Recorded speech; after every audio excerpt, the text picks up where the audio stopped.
The storm that chased them back to the city went low and soft, a long grumble of thunder that never broke into a shout, the sort that turned banners into damp rags and left the stones slick underfoot.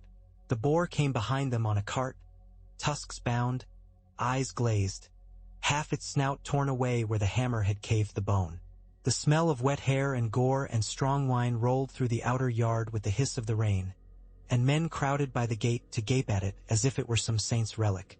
They parted when the king's horse stumbled through the arch. Robert hung in the saddle like a sack of flour gone to rot. 2 white cloaks had their hands at his shoulders and thigh, another at the bridle, and even then the mare went sidling, ears flat, as if she remembered the boar's final trumpet. The king's jerkin was split beneath the arm and along the belly, stitching undone and leather dark with blood. The iron head of the hammer, strapped back across his saddlebow, had a crust along one side that was not the boar's. Lancel Lannister, rain plastering his soft hair to his brow, tripped over his own feet in his hurry to be useful. Make way for the king. Eddard Stark had come down into the yard before the horns, before the lookout's slurred calls and the rumble of the coming carts, when the storm first nosed itself against the walls. He watched them pull Robert out of the saddle and remembered, absurdly, how quickly the man had once dismounted, hand to the hammer, shouting some obscene thing about a Dornishman's mother even as he leapt.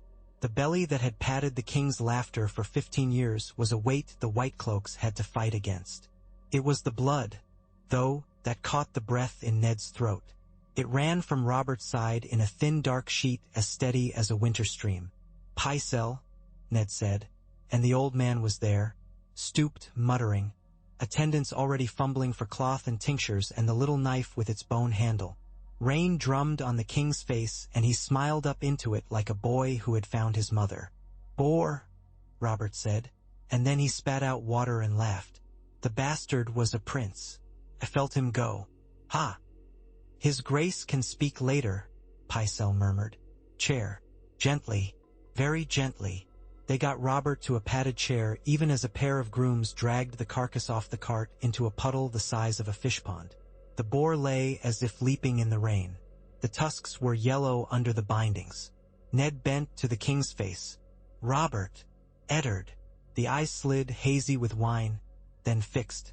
"You're looking dour as an old septon who's found no pennies in his alms bowl. You're bleeding. Everything bleeds." Robert grinned, then hissed when the Grand Maester pressed the cloth to his side. "Gods, that stings. Lancel, you little arse, pour it." Lancel stared, mouth open. "Wine," Robert said, some of the thunder rolling back into his voice despite the hiss of pain. "7 save me from dry mouths."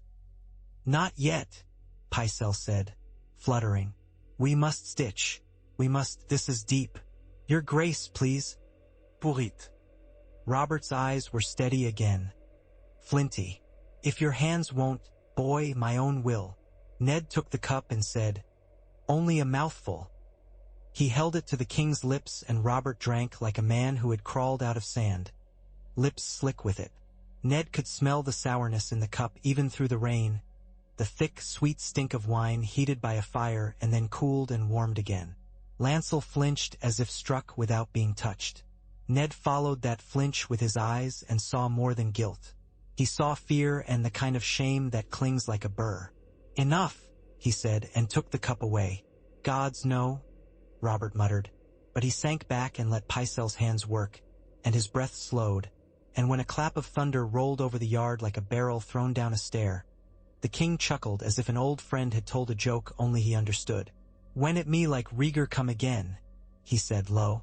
"Boar didn't have a rubied breastplate, only guts.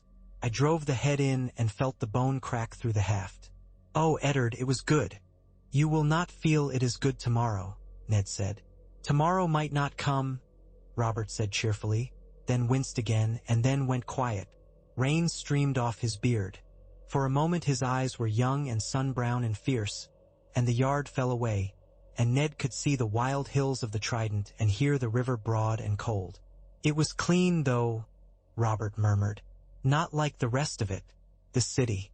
These—" His mouth moved around a word he did not say. After a long while, he said, Come to me later, private. Bring that great heavy book you are so fond of. The one that makes me yawn. If I am not dead, you can read to me until I beg you for mercy. I will. Ned glanced once more at Lancel, who stared fixedly at the boar as if it would rise and accuse him. Your Grace, he said, and stepped back. He went back through the keep with rain tapping at the windows, the hum of kitchens rising like a hive, and the city beneath the walls pale and wet and patient. The Book of Lineages lay flat on the oaken table in his solar, heavy enough to serve as shield. He had left it open to the page with the Baratheons cropped by a dozen hands in a dozen generations, stubborn and dark as winter ravens. He read the words again, not because he had forgotten but for the simple, cold comfort of seeing them ordered and still. Orys Baratheon, black of hair. Edric Baratheon, black of hair. Lionel Ormond, Stefan. He closed it with care. The candle gutters were all long left untrimmed, and he did not ring for Tomard. He went to the window and set his long hands on the sill. He had confronted the Queen 4 days past in a scented room with windows that opened onto hidden gardens, the sunlight warm as a summer hand on the neck, and she had looked at him with a calm contempt that could have frozen a fire. He had given her a choice because mercy was not weakness, and because he had still been John Arryn's pupil in his heart. He had told her to take herself and her children and go. She had not gone. The rain quieted as if the city was listening. Ned turned when there was the soft scratch of a slipper against stone. Varys moved like mist, hands tucked in his sleeves, the perfume clinging to him through damp air. "My lord hand," he said, melting into a bow that was nearly a genuflection. "A wet night. I am told the king has returned with a gift for the kitchens." "The king will return to his bed," Ned said. "I trust to your knowledge of corridors and shadows." Varys's smile was small and gray. "Corridors and shadows are generous, but they are also treacherous. There are men who know them better than I, though they are less inclined to share. Our queen, for instance. Her Grace finds this keep very nearly a private house." "We know each other's news," Ned said, and Varys's smile faded. "Then you will have considered that she will move swiftly now. The boar did not finish what was begun with ink. She will try. She has tried before. She will find different hands now. I will need the loyalty of the city watch. Loyalty is often bought with coin, my lord, and with fear, and sometimes with honor. But honor is dear and rare. I have found cheap things more in fashion." "See them loyal," Ned said. "Ah." Varys put a finger to his lips. "The last time loyalty was discussed, another man held the office you now hold. He sought the gold cloaks. Another bought them. It would be well not to repeat all the dances of last spring. Your Grace for advice is always appreciated." Varys's eyes gleamed. "I do not like dances, Lord Stark. I prefer steady walking." He hesitated. The boy Lancel was seen to be attentive to the king in the woods. Very attentive. "I have learned that what he pours is perhaps more potent than cautious men would allow. If your lordship was to question him with the right words." "If I do, he will run first to his aunt," Ned said. "And she will run where she always does. Then best make haste." "I intend to." Ned took the book in his arms and felt the weight of dead men steady him. "Summon the small council. In the king's bedchamber, after Pycelle has stitched his last stitch." "Of course, lord," Varys said, and vanished with the rain's hush. When Ned came to the king's apartments, he found Renly in the corridor, wet cloak forgotten over his arm, his mouth a thin line that would have looked more at home on Stannis. "I tried to tell you once," Renly said without greeting. "You thought me a jester. The city eats men who mistake a stage for a hall. Is your Grace suggesting I bring mummers to guard the doors?" "Bring men who don't take coin from Lannisters," Renly said. "You have your Northmen. They'll look like a conqueror's guard. Then better to look conqueror than corpse." Pycelle's soft cough prefaced his entrance. He had the look a cat has when it has swallowed a sweet cream that someone else left unattended. "His Grace is stitched and his pulse is present. The wound is grave, but it is no death sentence. If there is fever, well, we will keep him cool." There is no cause for alarm." "He bled heavily," Ned said. "He is a large man," Pycelle said mildly. "There is much blood." Robert was propped on pillows in a room that still smelled of sweat and boar and leaf mold, with a blue rug darkened where water had dripped off him. His eyes were clearer. Barristan Selmy stood against the wall like a spear set there, his face as white as his cloak. Lancel hovered and would not look at anyone. Peter Baelish lounged in a chair he had not been invited to take and smiled, as if he were listening to music that others could not hear. "Close the door and close your mouths," Robert said. "Eddard tells me that reading is a better cure for wounds than poppy milk. He is to read me something." "It is heavy," Renly said dryly. "Mayhaps it will flatten the boar's ghost." Ned opened the book on the coverlet and held up a page as if to shield the king from crossbow bolts. "Your Grace asked me to bring what I had. It is not pleasant." "Pleasant is for whores and warm baths," Robert said. His eyes crept over the page. "They are all called the same thing. The barbs of the family's name hook into each line," Peter murmured. "It is charming, like embroidery." Ned ignored him. "Sire, you begin with your own blood." I followed each bow. His finger moved. "The children in your care are not of your seed." In the rain's thin hush, the words had the sound of iron falling. Robert pushed himself higher on pillows. His hand slid toward the hammer that leaned against the bedside as if out of habit. "Say it again," he said quietly. "The three that live in your house," Ned said, the book heavy in his hands. "They are Jaime Lannister's Get and Cersei Lannister's. They are not yours." Peter Baelish sighed theatrically. "The room grows very dull when someone ends a jest before I have guessed the answer." "That does not strike me as a jest," Renly said. "It stinks of truth." The king breathed like a bull that had tossed off a rope. He said nothing at all for a space, and then his mouth twisted. "I knew," he said, and those two words were as soft and shocking as a knife slid between ribs. "Not in my head," Robert went on, "but in the part of me that a man cannot talk to without wine. The boy, gods, that boy, what part of me is in him? I might as well claim Stannis's jaw as my own." He looked at Barristan. "You have stood above me with your white head when I was a better man. Will you tell me I lie?" "I will say only that I did not see what was before my eyes," Barristan said softly. "I should have." "This does not surprise you," Littlefinger said to Varys, who had come through the door as if it had been made of fog. Varys's little smile did not change. "I am often surprised, Lord Baelish," Varys said. "I simp. Ly have learned not to show it." "Gods damn me," the king said. He closed his eyes, and his hand thumped the bed where the hammer's haft had left an imprint in the quilt. Then his eyes opened, like shutters thrown wide. They were not hazy now. "Bring the bitch," he said, "and the children. Now, by my hand." "You will want to think," Renly began. "I have thought," Robert said. "For 15 years I have been half asleep and half drunk. I have dreamed my belly into a kingdom and fed it to the wolves. The dream is over." He fixed Ned again. "I will have Jaime Lannister's head as well," he said calmly, as if he were choosing a roast.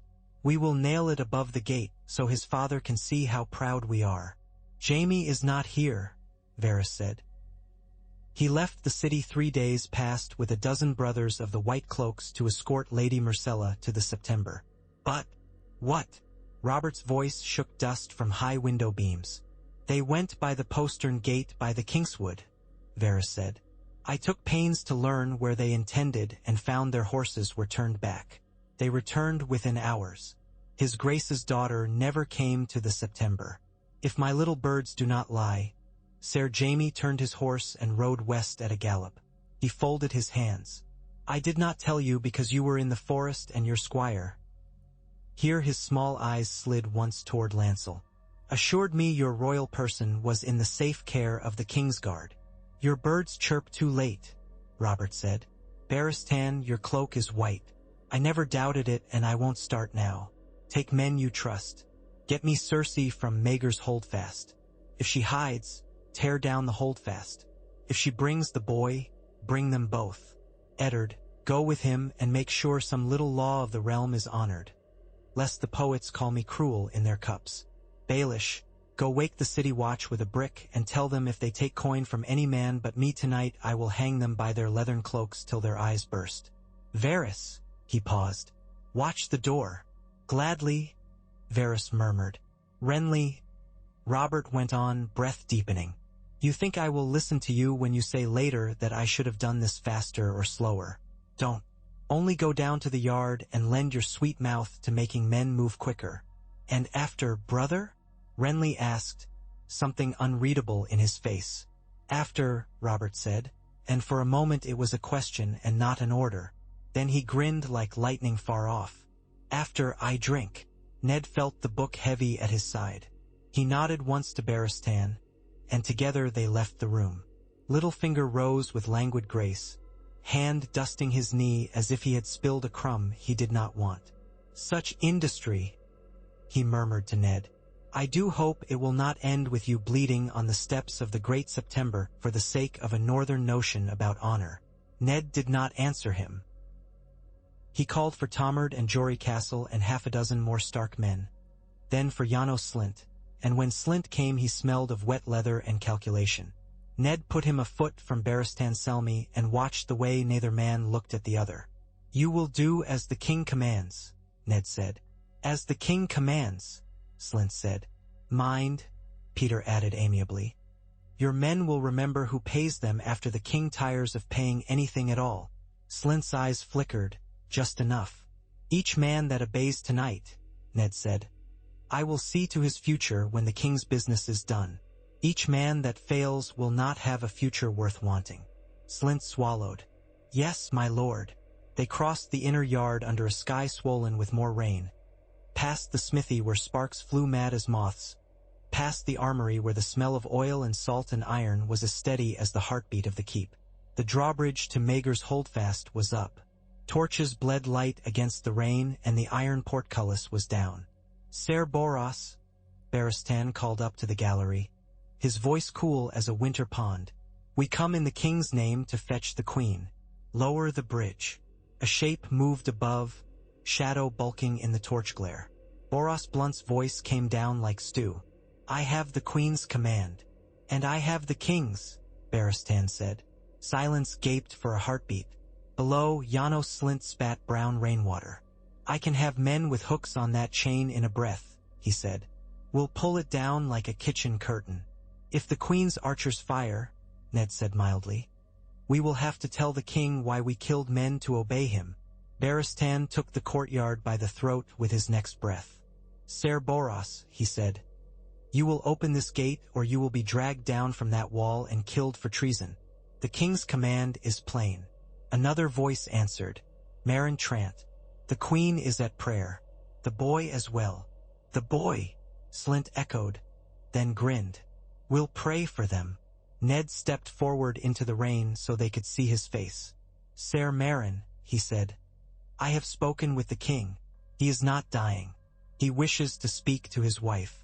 He wishes to see his son. Will you deny him his family? There was a shuffling of feet above, the intimate sound of men at a door no one could see. Then the chains went clanking and the bridge came down like a drawn breath. The portcullis rose, teeth glistening with wet, and they stepped through into the dark mouth of Maegor's throat. Cersei Lannister waited for them in the holdfast's inner hall as if she had been there for hours, the torchlight digging gold from her hair and left eye, the right in shadow. Two of her ladies clustered behind her like chickens behind a hawk. Joffrey stood at her shoulder half a pace back, chin up, his mouth already pinched into the words he would spit. Tommen stared at the floor. Myrcella looked at Barristan, the only face there that was kind to look upon. My lords, Cersei said, to what do I owe this midnight storm? To the king's will, Barristan said. My lord hand, Cersei asked, as if Barristan weren't there at all. The king has recalled you, Ned said. She smiled then, small but true. No, I don't think he has. He is sleeping, and you have chosen to wake me with a dream. She glanced at Joffrey. Speak, my son. You have no authority to command anything, the boy said. his voice trying and failing at depth. "I am the heir. I command you." "You command nothing," Ned said. "Your mother will come." Joffrey's hand twitched toward the sword hilt he wore for show. Sandor Clegane was not far behind him in the shadows, the hound's face half fire, half ruin. He watched the boy, not the blades. "Janos," Ned said. Slint stepped forward with a dozen gold cloaks shoving up behind him like a tide that had found a breach. "Your graces," he said, and his voice was oiled with careful respect. "We must go." Cersei's eyes did not move from Ned's. "Eddard," she said, "when last we spoke, you offered me a rope with a ring upon it. I would have used it if I thought I could pull down gods. Instead you bring a rope to me. Does it amuse you?" "No," Ned said. "Then why do you take it so very seriously?" "Because I was taught to," Ned said softly. "Your father taught me long ago with what he did to the man who held my sister. The realm does not rest on laughter." "No," she said. "It rests on men like my father.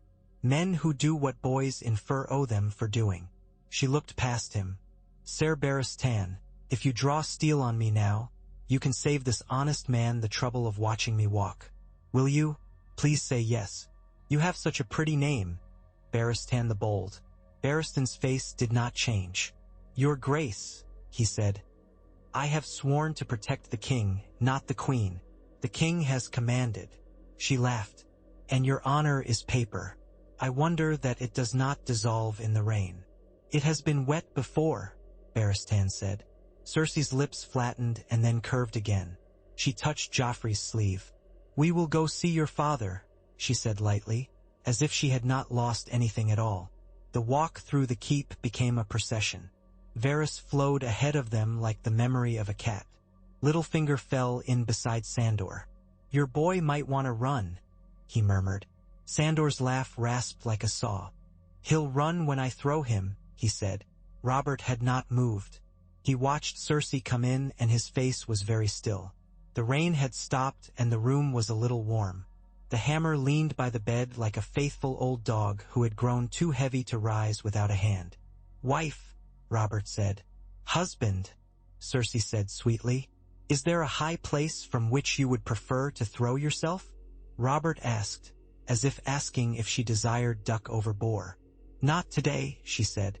"You and your brother made yourself children," Robert said. "You made them in my house and put my name on them.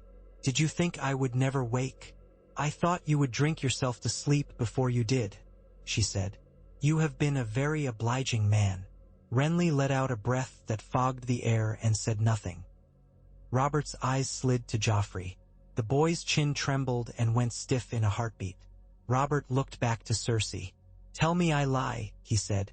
"Say it and I'll beat you for a liar and keep you if you say it well enough." She smiled. "I have never been as good a liar as you." Robert's hand cracked across her face before anyone thought to breathe. The sound was loud as a door slam. Cersei turned her head a fraction, and when she looked back her eyes were bright and full and hard as beads. She said nothing. Ned looked down and saw Sansa at the door, pale as linen, her hands clenched in front of her as if she held a prayer book. He had not heard her come. The hound stood behind her like a shadow that could grow teeth. "Joffrey," Robert said, and the name came out heavy. "You are not mine." The boy's mouth opened, but he did not speak. "You will not be king," Robert went on. "You will not be lord of anything, and if you were wise you would be a monk. You will answer for this treason.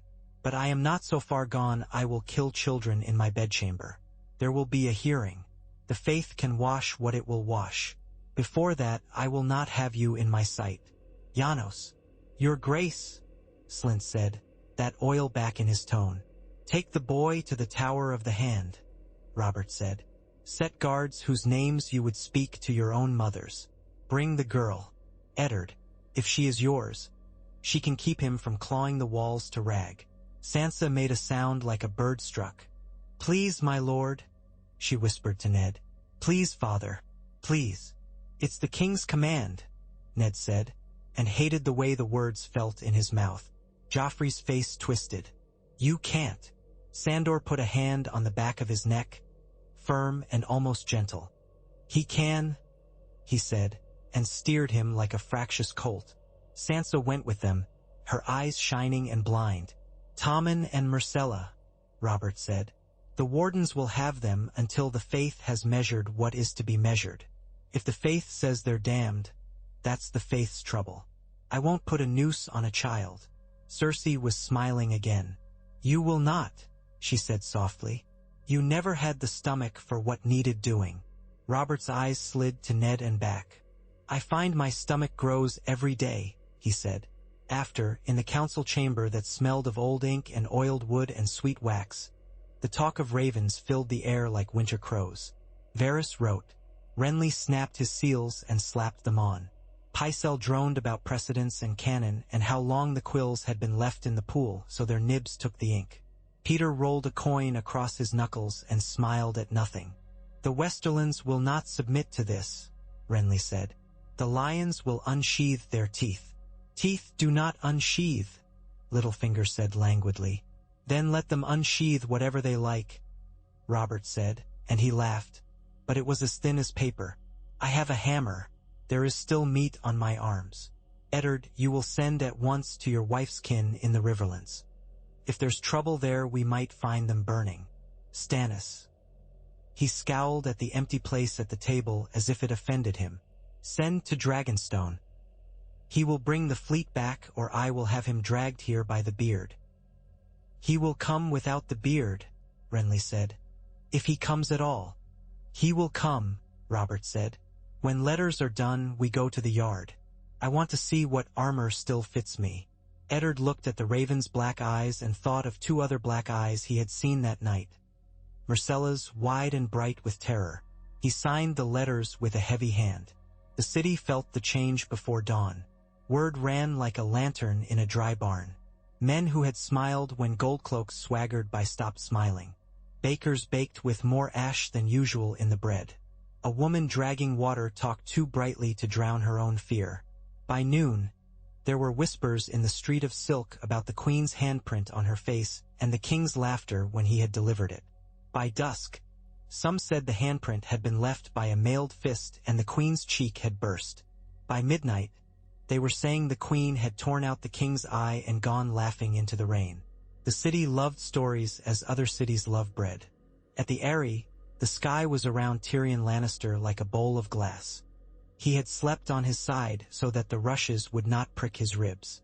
When the jailer banged his tin plate against the door, he was already awake and counting the stones of the wall opposite him, an exercise that helped him not count other things. He spent half his time thinking of the words dwarf and imp and half thinking of father, and the third half thinking of lies about knives and boys and the way Catelyn Stark had looked at him when she had named his crime in a crowded inn. He got a trial. He made a joke. He rolled bones. Bronn swung a sword like a man cleaning his nails, and Ser Vardis fell into the sky with his blood uncoiling above him like a ribbon. Try as the world might, the world always looked like itself when a man's skull split. They came to him with his chains and told him he was free, and Tyrion bowed to the Lady of the Eyrie as if she had lent him a handkerchief. "I will send you a bill," he said, and did not look at the boy with the empty eyes because he could not bear to see himself reflected there. He found his way to where his father's host moved like a town with iron wheels. Tywin Lannister was a man you could use to shave your face if you had steady hands. He listened as Tyrion talked, and when Tyrion finished he made a soft sound that could have been approval and could have been wind. "The king lives," Tywin said. "Then this will be an ugly war, not a glorious one. Glory is bought with kings." He clasped his hands behind his back. "Jaime rides in the Riverlands. He will break Riverrun from the east. We will break it from the south. The girl has made us a gift of trouble with the Starks, and we will return it wrapped in fire. If Robert's honesty survives the dawn, he will call his bannermen. We will be too far in to turn." Tyrion leaned on his saddle. "You might send to King's Landing and beg mercy." Tywin looked at him as if he had asked for feathers to be woven into gold. "Do you think me a man who begs?" "I think you a man who counts," Tyrion said. "Robert may hate you, but he loves no one more than he loves a hammer. He would love to swing it at your head. If you present your neck, he will thank you and make the blow neat. If I present my neck, Tywin said, I will not have a head to wear a crown with when I take it. Ambition is a habit, I see, Tyrion said and smiled. If you plan to crown yourself, do first tell what your banner's men will do when their fields burn. They will do as they are told, Tywin said, and called for bread.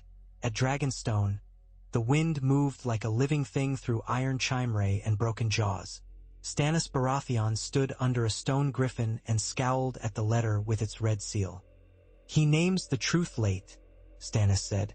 Davos Seaworth, who had learned in a smuggler's skiff how to read a wave and in a knight's hall how to read a man, squinted down at the words. Late is better than never, he said gently. Late is sometimes the same as never, Stannis said. The law does not forgive tardiness. But it needs returning to, Davos said, like a course corrected after wind has turned. Stannis's mouth twitched as if it wanted to be a smile and did not know how. He commands me to return, he said. He phrases it as an appeal. There is no appeal in law. There is command. Then obey, Davos said. If you do not like the word appeal, call it a thing it is not, and do the thing itself anyway. Stannis turned his head and looked at the Black Sea. I will obey, he said, because the law says I must, not because he asks. He folded the letter precisely, as if to show it a courtesy he did not feel. In King's Landing, in the Tower of the Hand, Joffrey smashed a silver cup against the wall and demanded that the Hound let him go to the privy without a guard. Sandor let him, and waited outside with the point of his sword cleaned carefully and set across his knees. Sansa sat on a stool with her hands in her lap and her mouth small as a rosebud, and said nothing. When Joffrey came out, he turned on her suddenly, as if he had remembered she existed. We will be married, he said. I shall see you made queen yet. Sansa swallowed. Yes, my prince, she said, and the word prince was a stone in her mouth. He will forgive me this, Joffrey said, waving at the door. It is all show. He cannot love to shame our names in the streets. He loves me. He looked at Sandor. Say he loves me. The king loves his wine, Sandor said. He loves to fight. He loves few else. His burned cheek wrinkled around the eye. He doesn't love you. Joffrey's hand flew again, not to his sword but toward Sansa's braid. He tugged so hard that she cried out Beefo. She could strangle the sound. Sandor's hand closed around Joffrey's wrist and held it easily. Enough, he said, or I will carry you back to your mother through the yard like a sack. You'll be flogged, Joffrey breathed, but he didn't try to pull free. I've been flogged, Sandor said. I know how it's done. A raven landed in the courtyard below an hour later with an answer from the Riverlands, quick as if it had grown out of the rain clouds themselves. Lord Hoster Tully sent back his seals and words of fealty to the king and curt thanks to the Hand and a postscript that said Edmure had gone to the fords to fight flies no one could see yet. Another raven from the Reach delivered praise like a hail of flowers and an offer of men and horses and a daughter who could sing as well as any bird if given a crown to stand in. And Renly read that letter and smiled without humor. Mace would sell the heir if he could, and buy it back if he thought he'd be short, he said. He means to bind Storm to flower. He thinks I will smile and nod. Does he think I need his girl to bed me? Robert asked, and shook with laughter that strained the stitches and made Pycelle pale. I need no riding partner for that race. The law, Stannis said from the doorway, come at last on a wave of salt and blackness. Says you already have a riding partner. The law says you won't ride again until you are no longer married. Ah, Stannis. Robert spread his arms. Somehow you smell of coals even in the sea wind. Come and tell me what to do and be assured I will not do it. Name me your hand, Stannis said. Put your brother to use. Name your heir as law demands. Send the queen to the faith. Send the children to the wall. I will not send a girl to the wall, Robert said. Stannis's eyes flickered to Ned. Justice is not made for your convenience. It's not made for my conscience either, Robert said. I am king. The law serves me. Or have we put the law on the throne and I am to sweep the steps? You are on the steps, Stannis said. Perhaps it is time you climbed up. Ned watched them. a part of him cold and clinical, counting lines of march and stores of grain, and which lords would move at a whisper and which would wait for the shout. Most of him stood in a godswood where water slipped between stones, an iron sword planted in the earth like a prayer. He could feel the way the city shifted beneath their feet, the way power moved like water down gutters. They moved quickly. Baratheon took men he had chosen and scoured the red keep's hidden hearts of Lannister steel. The queen was taken to the September of Baelor with white cloaks and the faith's grey men around her like thorns. Myrcella cried and Tommen clung and did not cry. Joffrey held his head stiff and stared at the sky. When the High Septon, sweating, delivered the words about the test of truth and how fire cleansed, Robert stared at the old man as if he were a dancing bear. "Speak your holy tricks," he said. "I do not refuse them, but do not pretend you are any more than what I am. You're a man. Be honest about it." In the yard, Robert wrenched at straps and belted on steel and cursed when it bit into the stitches in his side. He shook with the temper that had once drawn hundreds to his banner like iron filings to a lodestone, and he grinned when the hammer's weight settled his arms. He moved with a panther's memory inside a bear's hide. The bear was clumsy. The panther remembered. "We rode to the Trident for my crown," he said to Ned. "We will ride to the Trident again to strip a lord of his head." He clapped Ned on the back, affection through the iron. "I will save a small piece for you." They marched. The city watched them go the way a crowd watches a juggler put away his knives. The storm washed the roads clean for them. Men joined their banners in the crownlands. Men with thin shoulders and long spears. Men whose fathers had worn out shoes at the Great September. Renly brought green knights with plumes like gardens, and the Tyrell rose unfurled where there should have been only storm. Stannis rode with them in silence, black as a scolded fire, and the fleet went round like a brace of hunting dogs, dark shapes on darker water. The riverlands burned indeed. Jaime Lannister rode at their head as if the years had fallen away, and the men who followed him had their hearts up high in their throats. They burned Deddingsford. They caught a column of farmers and pikemen moving to Riverrun and cut them to bone and string at the Mummers' Ford. And when Jaime washed the blood from his hands, his eyes were bright and empty. He slept little and dreamed in color and woke with his mouth wet and his hand reaching for someone who was not there. He laughed too loudly at things. He smiled without his eyes. He had left Cersei to fend for herself in a keep full of enemies, and the knowledge of that choice went with him. A stone in his boot that wore a raw place and would not be picked out. He did not expect men in the Whispering Wood. How could he, when the boy from Winterfell was not yet at war? Yet there were men there all the same. Baratheon went ahead with a handful like a shadow breaking into small shadows at the base of the trees. Renly's lords made a fuss of plumes and painted shields that seemed absurd under oak leaves. But Renly's men moved when told. Robert kept back the bulk of the host and held the fields and the road. Ned went into the trees with men from the Trident and a silent line of Tyrell men-at-arms, whose belts were better than their banners. The plan was a simple hinge. Push, trip, fall. It felt like the old days when plans had fit in one's hand. There was a wild boar in the brush with them. Ned heard it grubbing, rooting, indifferent to war.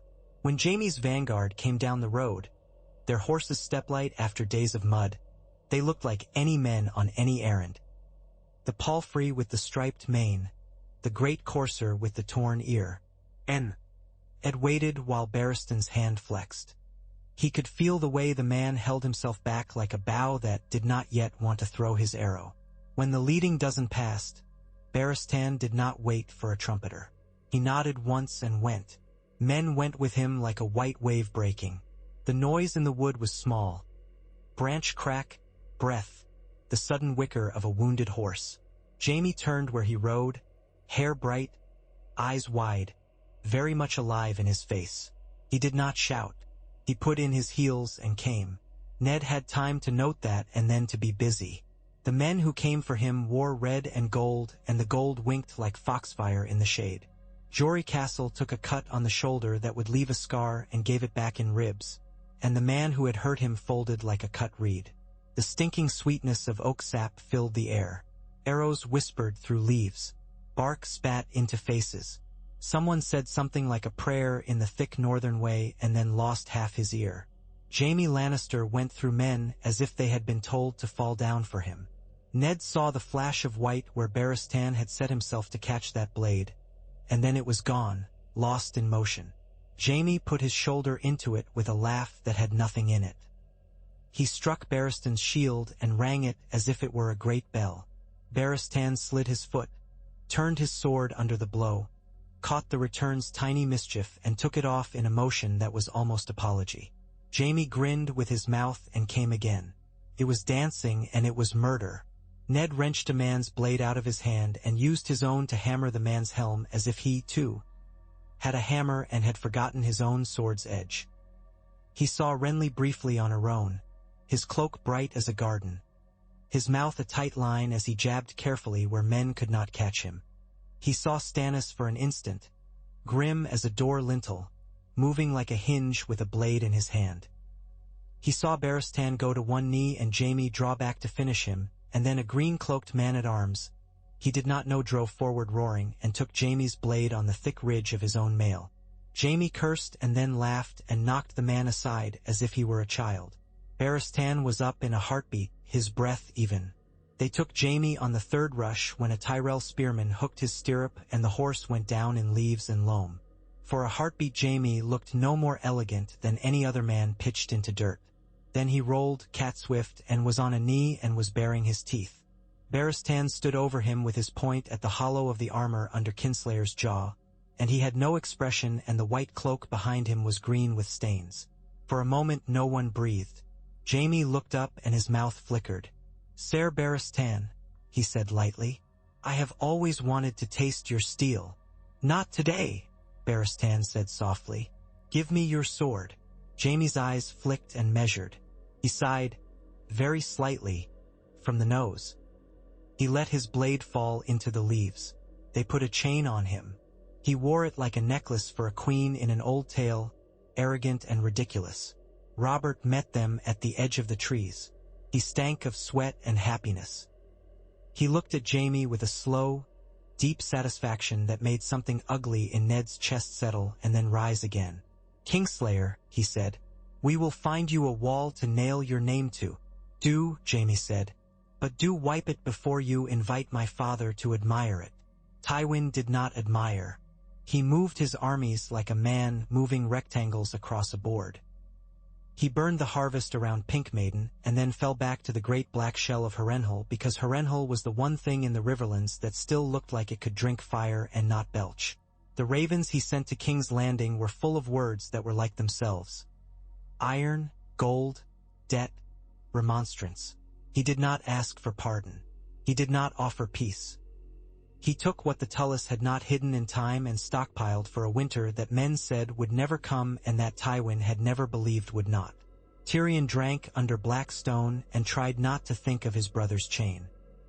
He tried not to think of the boy with the crown of straw who had looked at him with eyes that were hungry for his pain. He sent a letter to King's Landing with a jest and a conjecture and a warning wrapped in it. Varys took it and he read it and he hid it like all treasures, under words. In King's Landing, the High Septon's hands shook as he arranged his bells. Cersei had confessed nothing. She had denied nothing. She had smiled at him and he had dreamed of her for 3 nights and woken up choking on sweetness that had turned to ash. Robert drank less than he said he would. He sat with Ned under an open window and watched dust spin in the light and talked of Stannis with more fondness than he knew he had, and of Renly with more irritation than Renly deserved, and of Jon Arryn with a gentleness that made Ned's throat burn. He went to see Myrcella. He knelt to speak to Tommen. He avoided Joffrey's door as if something miasmic bled under it, and when he forced himself he found Sansa asleep on a stool with her head against the wood, and the hound watching him like a dog that had decided what it would do if the man it guarded put his hand where the dog did not want. "You mean to put the boy to the sword?" Sandor said without preamble, his voice low so the sleepers would not stir. "I mean to put him where he cannot hurt the realm," Robert said. "Which is anywhere near breath," Sandor said. "There is a place where men lose their names," Robert said. "I might like him there."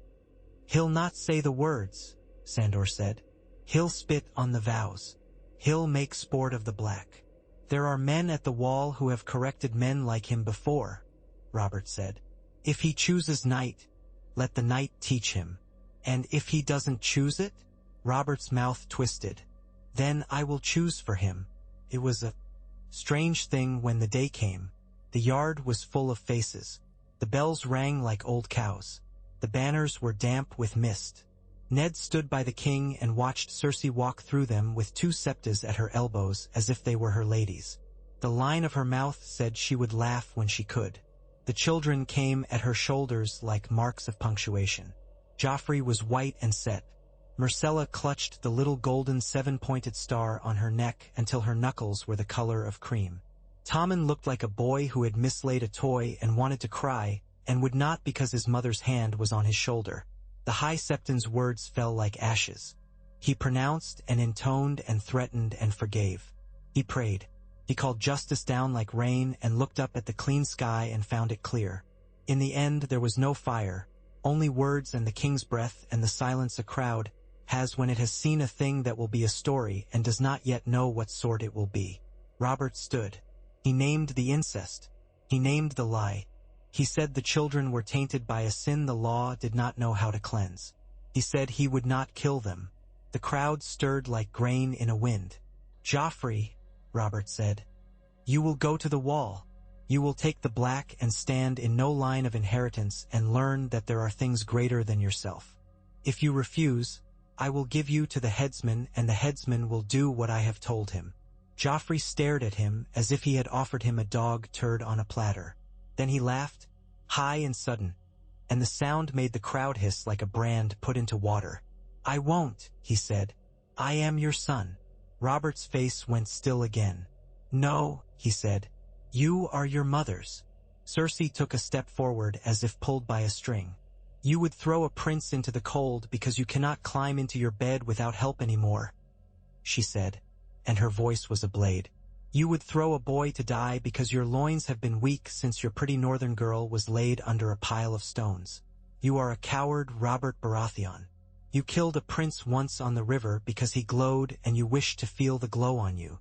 She smiled, and her lip was healing where the slap had split it. Be sure that when you die there will be no glow at all. Barristan moved a hand. The hound did not. Ned held himself as if he held ice inside his chest. Robert looked at the woman he had married like a man looking at a cliff. He intended to climb with his hands bleeding already. Take the boy, he said. They took him.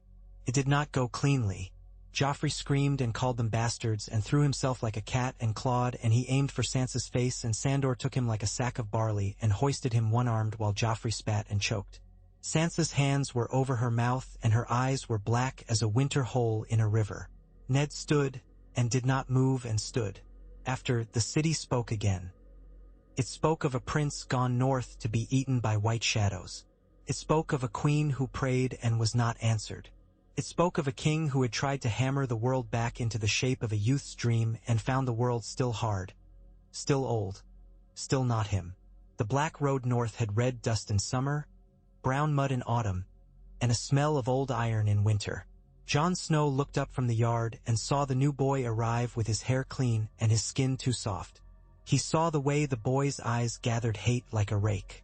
He heard the way he breathed. He thought of ladies' bones somewhere in a field, weathered down to nothing by now, beyond men's hands. He looked at the boy again.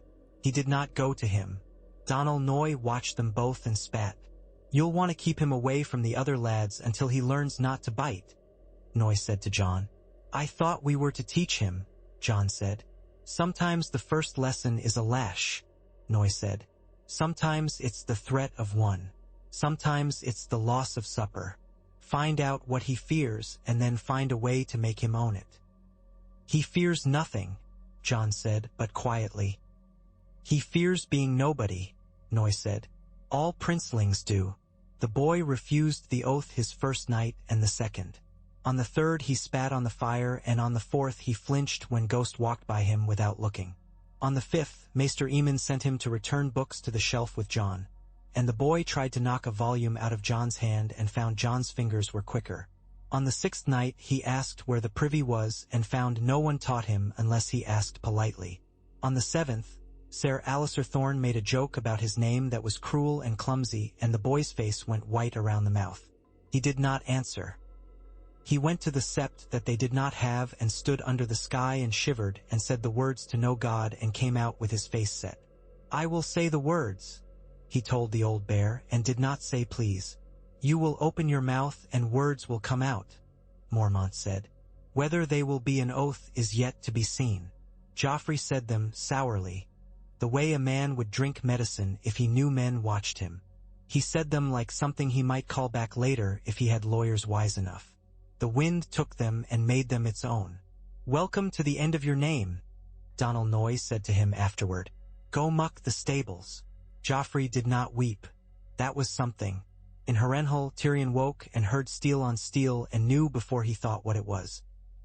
He put on his boots and went out into the courtyard and saw men sparring, and among them was a man with a cloak of grey and a hood that hid half his face. The man moved like water. He moved as if he had always known where the other blades would be and stepped between them before their owners had thought to raise them. Tyrion watched, amused. He thought of puzzles as a boy, of fox and grain and chicken and a river crossed with a boat. He thought of the way Littlefinger Smill ed and said yes with his eyes while shaking his head. He thought of the way Varys blinked slowly like a turtle. He thought of the way his father did not blink at all. He wrote to his father again. He told him that Robert had set the boy to the wall, and that the wall was not a place to send serpents if you did not want Frozen Fangs to find your ankle. He told him that Jaime was captured, and that Jaime was not a man he wished to see caged. He said a thing he had never said to his father before. Perhaps stop. Tywin did not stop. He sent letters to the Iron Bank as if to remind it that debts have two faces. He shaved while a valet read replies, and he did not nick himself. He sent a dagger south in a courier's belt. The man who took it died of a fever before he reached Duskendale, and the dagger went into the ground with him. In King's Landing, Littlefinger walked past a brazier and warmed his hands and said to Varys, "Chaos is not what men think. It is work. It is a stable's job, mucking and spreading and mucking again. It is not a pretty thing." Varys smiled mildly. "And yet you have such clean hands," he said. "They are only hands," Littlefinger said. "I wash them as needed." He looked at the city through the window. "Poor queen," he murmured. "Poor king. Poor us all." Sansa visited the September of Baelor twice each day and prayed for the boy she believed she loved, even as she began to know she had never loved him. She prayed for her father and mother and for Arya, whose name she did not say aloud because she felt that if she did, Arya would come flying in like a crow and say something dreadful and spoil the prayer. She prayed for her wolf, and that was the one prayer she felt did not rise, but went instead into the stone below her knees and slept there, and perhaps would wake later when she needed it. Cersei watched her sometimes with eyes that seemed to see through her and through her again, all the way to the part of her where she kept stories. "My father will come," Sansa said once, surprising herself by speaking. Cersei laughed. "All fathers come, and then they go. My father stays," Sansa said. And Cersei smiled the way a cat smiles when it glances at a bird and pretends not to care. Robert stood on the walls and let the sun dry his scars into an ache that pleased him because it told him he was still a beast that mended. He watched ships on the glittering water. He watched the thin line of smoke on the horizon that could have been from a single farm or a burning town. He thought of Lyanna, and he thought of the Boar, and he thought of Rhaegar, and he thought of a dragon that was a man and a dragon that might be a girl somewhere beyond the world he knew. He thought of the way the hammer had felt biting through bone. He thought of his children, those he had sired and those he had named. He thought of his own name. It sat on him heavy as a second pelt. Ned came to stand beside him and said nothing. They watched gulls.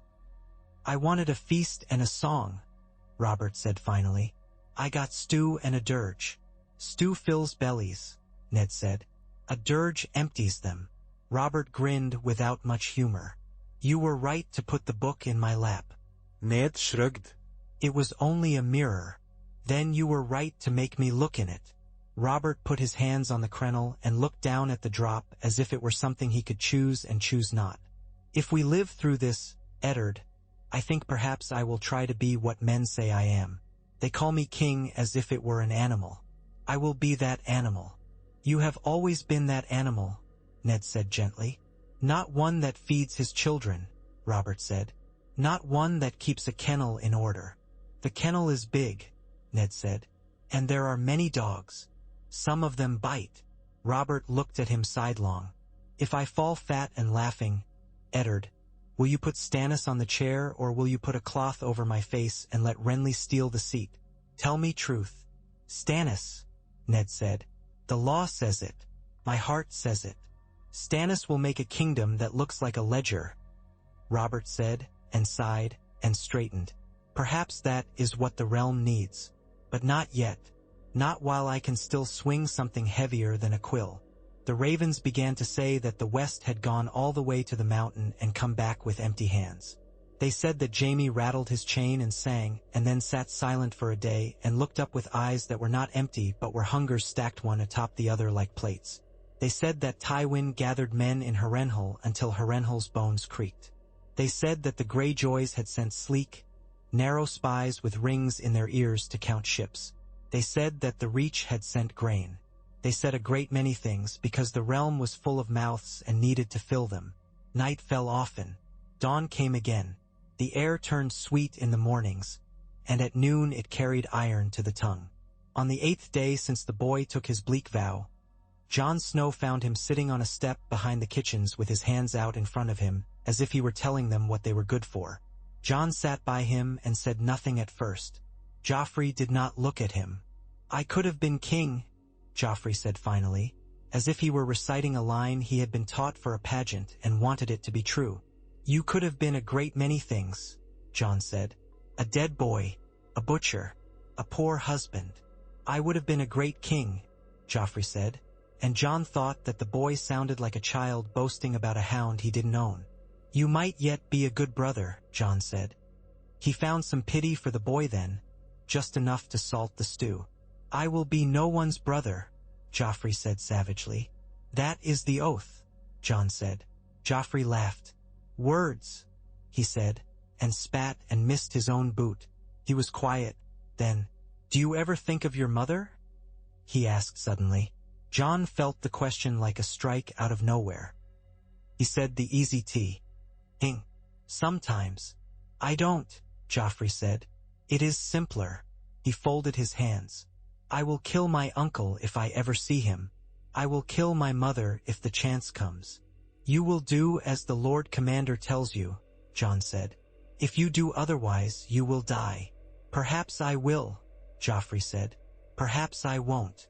Jon looked at him. "You are no one," he said. "Remember it." He stood and walked away and did not turn his head when the boy called him a bastard with a twist of his mouth that made the word into a knife. He had thought it before and would think it again. Names were as slippery as eels, and sometimes you had to pin them with a spear. In the hot rooms of King's Landing, Varys sat on a low stool and took off a slipper and rubbed his heel. The runner who came to him looked as if she had run up the side of the world and down again. "Across the sea," she said breathlessly, "there are said to be dragons." Varys nodded as if she had told him it might rain. He reached for a sweetmeat he did not want. "Sometimes," he said, "the world gives a man 2 fires. He can warm his hands at if he is foolish. If he is wise, he will feed one to the other and be done." "What would you do?" the girl asked. "I," Varys smiled. "I have learned to dislike heat." He stood, pulled the slipper on, and drifted back toward the place where men talked and decided they were in control. He thought of a girl with white hair standing in a fire and not dying. He thought of a man with a hammer who had killed a prince and lived. He thought of a boy with a crown of straw putting on a black cloak and pretending he did not need a name. He thought of his own name and how he had replaced it with others. The war did not end because the king did one right thing.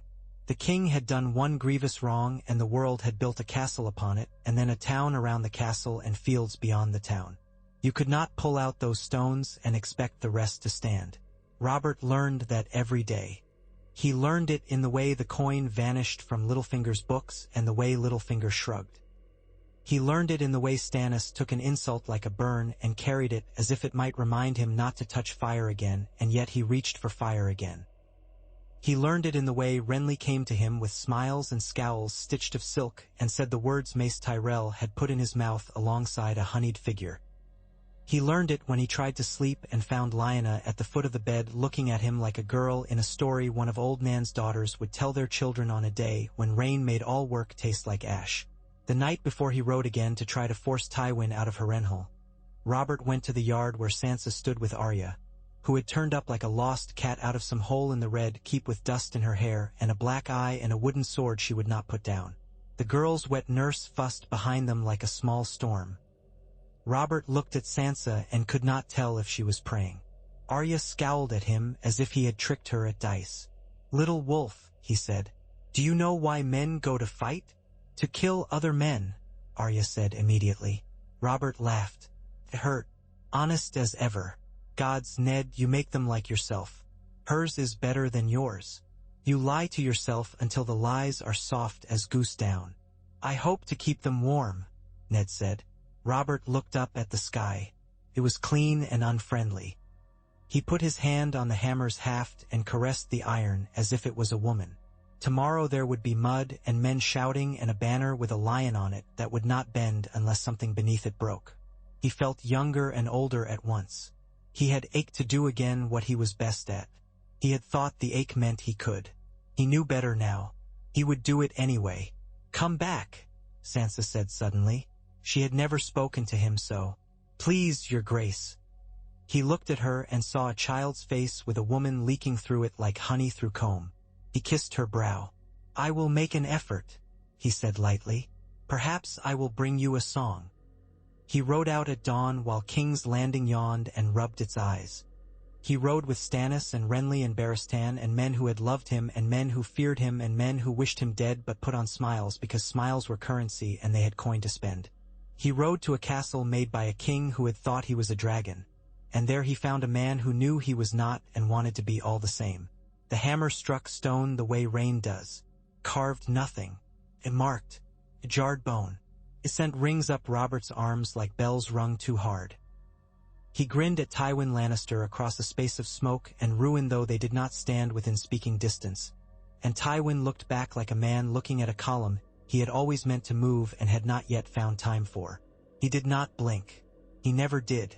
In the black heart of Harrenhal, where ash from old fires sat like silt in riverbeds, plans were made and broken, and the war went on, and the wall stood in the north and it was far and not far, and across the sea something bright flapped wings in a sky no man there had yet believed still real.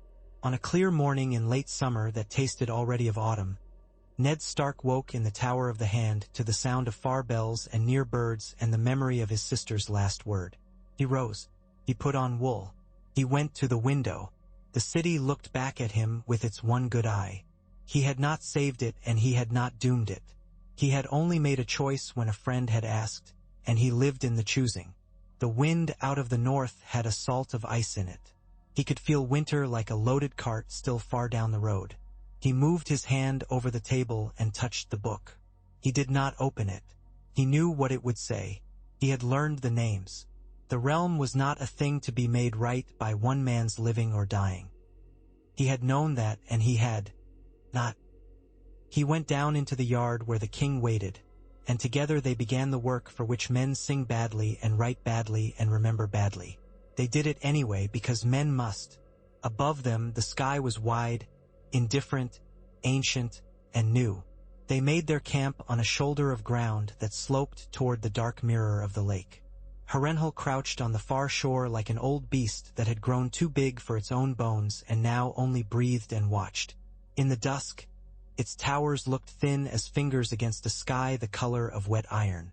The wind came out of the northeast and brought with it the smells of wet rushes and, when it shifted, of something sour and old from the castle's black heart. Stannis set his map stones down with a care that would have suited relics, not painted lumps of wood. Renly stood with a goblet he had not yet tasted and a face that would have looked languid if the line of his mouth had not been held so tight. Barristan's hands were still where other men's fidgeted. His white cloak tugged about him as a thoughtful man might draw a book closer. Ned stood with the candlelight licking the cheekbones and hollows of his face and watched, listening, measuring. Robert dug a finger into the place where his belt bit his side and leaned on the table so the map seemed to bow under him. "He has fattened himself here," he said. "He took grain from 100 poor fools and poured it into these stones, and now these stones will shit it back at us by the handful." He looked up. "Break me a way in. We can pound the walls until we tire," Stannis said. "They will not fall." Harren the Black-Built swelled pride and called it stone. "Dragons taught him better, but we are not dragons." "I can tell the men that if you like," Robert said. "Some will feel easier if they know they're not dragons." "We can starve him," Renly said. "Harrenhal's garrison is not the army he will need. The lions feed in the countryside and he eats that meat now. If we sit like sensible men and—" "Sitting is not a thing I do well," Robert said. He scratched his beard and winced when the stitches tugged. "Tywin does not either. If we sit, he will find a way to make us stand at the time that suits him. Then we strike his forage trains," Ned said. "Burn what he sends out to fill his belly. Harrenhal keeps well for a time. Without the countryside it is a larder with a rat that cannot chew through iron." "Gregor Clegane rides those trains," Barristan said. "He will not be the rat. He will be the jaw that breaks what you send against it." "Then I will be the hammer," Robert said. "I have a taste for it." He looked at Stannis and Renly. "Split the host, then. Stannis, take the heavier foot and keep the castle's teeth busy. Dig where you must, build where you must. If he shows his nose on a sally, I want it broken before he draws breath. Renly, with Ser Barristan, take the flower of our horse and some of the quicker archers, and be a wasp to any train that creeps away north and west. Eddard, you're with me. We'll chew where it's bone and trust the rest to men who claim they like patient work." Stannis nodded once, crisply, as if the order had checked a box he had made last year in his head and was glad to fill at last. Renly's eyes slid to Barristan, to Ned, and back to Robert. "I am at your back," he said smoothly, and to Barristan very softly. "Make sure my back does not find a spear point. Your lordship would find it a narrow spear if I let it," Barristan said, as polite as a septon offering bread. They moved before dawn. The wind from the lake cut like a knife, and the grass had beads of cold on it that wet the boots.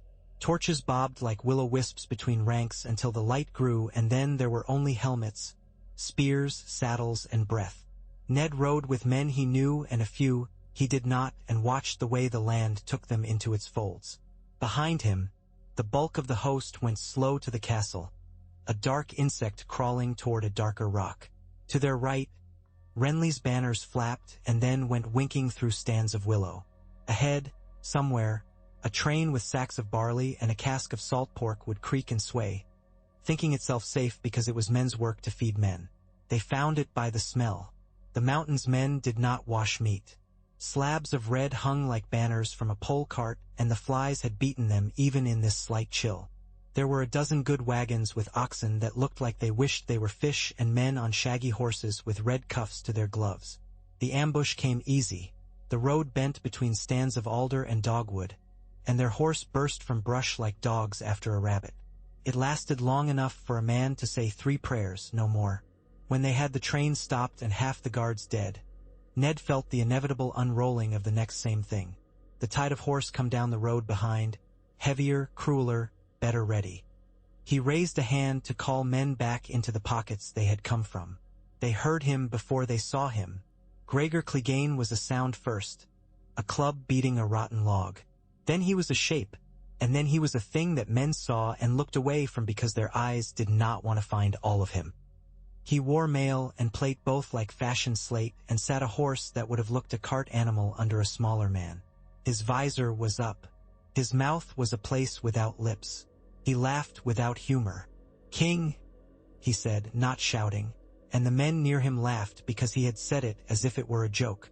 Robert nudged his bay forward 3 paces. Ned's hand tightened on his rein and released. "Dog," Robert said and smiled. Gregor put his shield forward, but not too far. There was no herald, no bless of horn. He kicked the horse and went straight for the hammer as if all the world were inevitable. The shock of the first blow was the sound of 2 carts colliding in a narrow street. Robert took it on iron and against iron and bent his elbow and let it slide and used the turn to bring his own head up. He was not the man he had been on the trident, but the memory of being that man lived in the sinew and bone.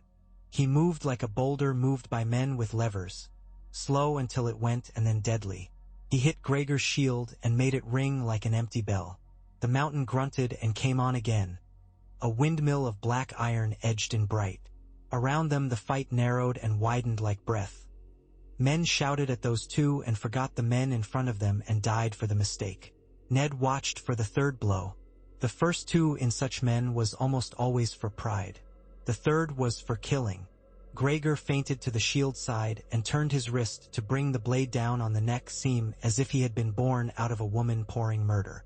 Robert rolled the shoulder, took half the force on plates that screamed, and stepped in as if he meant to kiss the other man. He brought the hammer up under, not down, a short, ugly little jab that would have looked comic wielded by a lesser man. It struck the rim of Gregor's gorget, and for an instant the mountain's head snapped like a man on a poor horse at a bad ditch. He made a sound like a bull bellowing, and the bay shied, and Robert cursed at his own horse. An arrow hissed by Ned's cheek and feathered a man behind him. In the corner of his eye he saw Barristan's white cloak flash through alder as he led Renly's charge into the mountain's left. Gregor saw as well. He gave the king what might have been a smile if he had been a man who had ever smiled, then ripped his reins and plunged straight into the thicket of Renly's men. His blade carved a Tyrell man-at-arms in two crooked halves, and the scream that came out of the rear ranks said more had seen it than one. Robert swore, spurred, called, and Ned put his heels in, because when the king went into shit a friend could not stand smelling only. Gregor did not stay to be surrounded. He did what dogs do. He took a piece and ran, leaving blood as a breadcrumb. He smashed through the alder and out into flat, churned field, with Barristan a yard off his flank and 3 men trying to get past Barristan to cut at the mountain stirrup leathers and failing because a white blade was always where a black one tried to be. Renly called for a net, 20 voices answering, but the dog had felt the pull and was gone, drawing his escort after him toward the shadow of the castle's black teeth. Ned reined up, breath burning, and listened to the cheering behind him that tasted wrong. The wagons burned or toppled. The oxen lowed and were sick, for men lay in the ditch where they had fallen, faces turned to reeds and mud. One moved a hand like a drowned man might. Robert brought his bay back blowing like a bellows, his face slick with sweat and a thin trickle of something red under his ear where a rivet had bit him. He grinned as if someone had told him a lewd story. "He runs," he said, pleased. "He lives," Ned said. "Aye." Robert touched the trickle and looked at the red on his glove and laughed. "He lives and I do as well. We take what we can." His eyes went to the wagons. "Put the grain in our bellies and the rest in the mud. Send the meat to feed dogs. They will not mind the flies." Barristan came back with 10 men and a circle of empty space where the mountain should have been. He shook his head once. "He knows the ground better than I do," he said. "I do not like it." "He'll learn," Renly said lightly, but his mouth was whiter than usual. They bled Tywin that way for 5 days, and Tywin's camps learned to tighten and the dog learned to circle, and the edges of the thing felt like a raw wound that did not scar because a man kept scraping it with his nail. Stannis rolled his trenches closer to the walls and set up engines that thumped steadily day and night, so sleep in Harrenhal became a thing bought in short, cheap measures. Tywin sent sorties that broke like waves over low stone, left a foam of dead men, and would be back with the next tide. The lake glittered in the sun by day and lay dark as a covered mirror by night. On the 6th day, a boy came riding into camp with a stag banner tied to a pole that was half as long as himself. He went too fast past the sentries and would have had a spear in him if one Stark man had not had a son he thought of in that heartbeat. They took him by bridle and called him names until he found breath to say, "King, for the king." He wore the mud of the Gold Road and his ears had been bitten by wind. Ned was there when they brought him to Robert because he had been going to Robert for other words. The boy found his knees. "Your Grace, a Lannister lord, the one who slants his mouth like a knife. He has come to speak with you." "Slants his," Robert scowled. "Gods, I do hope someone has not shaved my fool of a brother and sent him to me in Lannister red. Tyrion, Ned said, seeing the sense of it before the boy found breath enough to add. The small one, your grace. Robert's eyes lit. The brother who gambles with gods and thinks they will not notice. Good. I could use the jest. His mouth went crooked. Send him. Alone. He thumped his hammer's head as if it were a tabletop. Tyrion Lannister came with a white cloth tied to a stick that made him look like a child in a mummer's tale. He wore a travel-stained cloak and an expression that could have been cheerful or merely determined to be so. His palfrey was dust-colored and had a gentler mouth than most men he knew. He raised the cloth once more with a little flourish as if making sure no one would claim he had not played his little part well.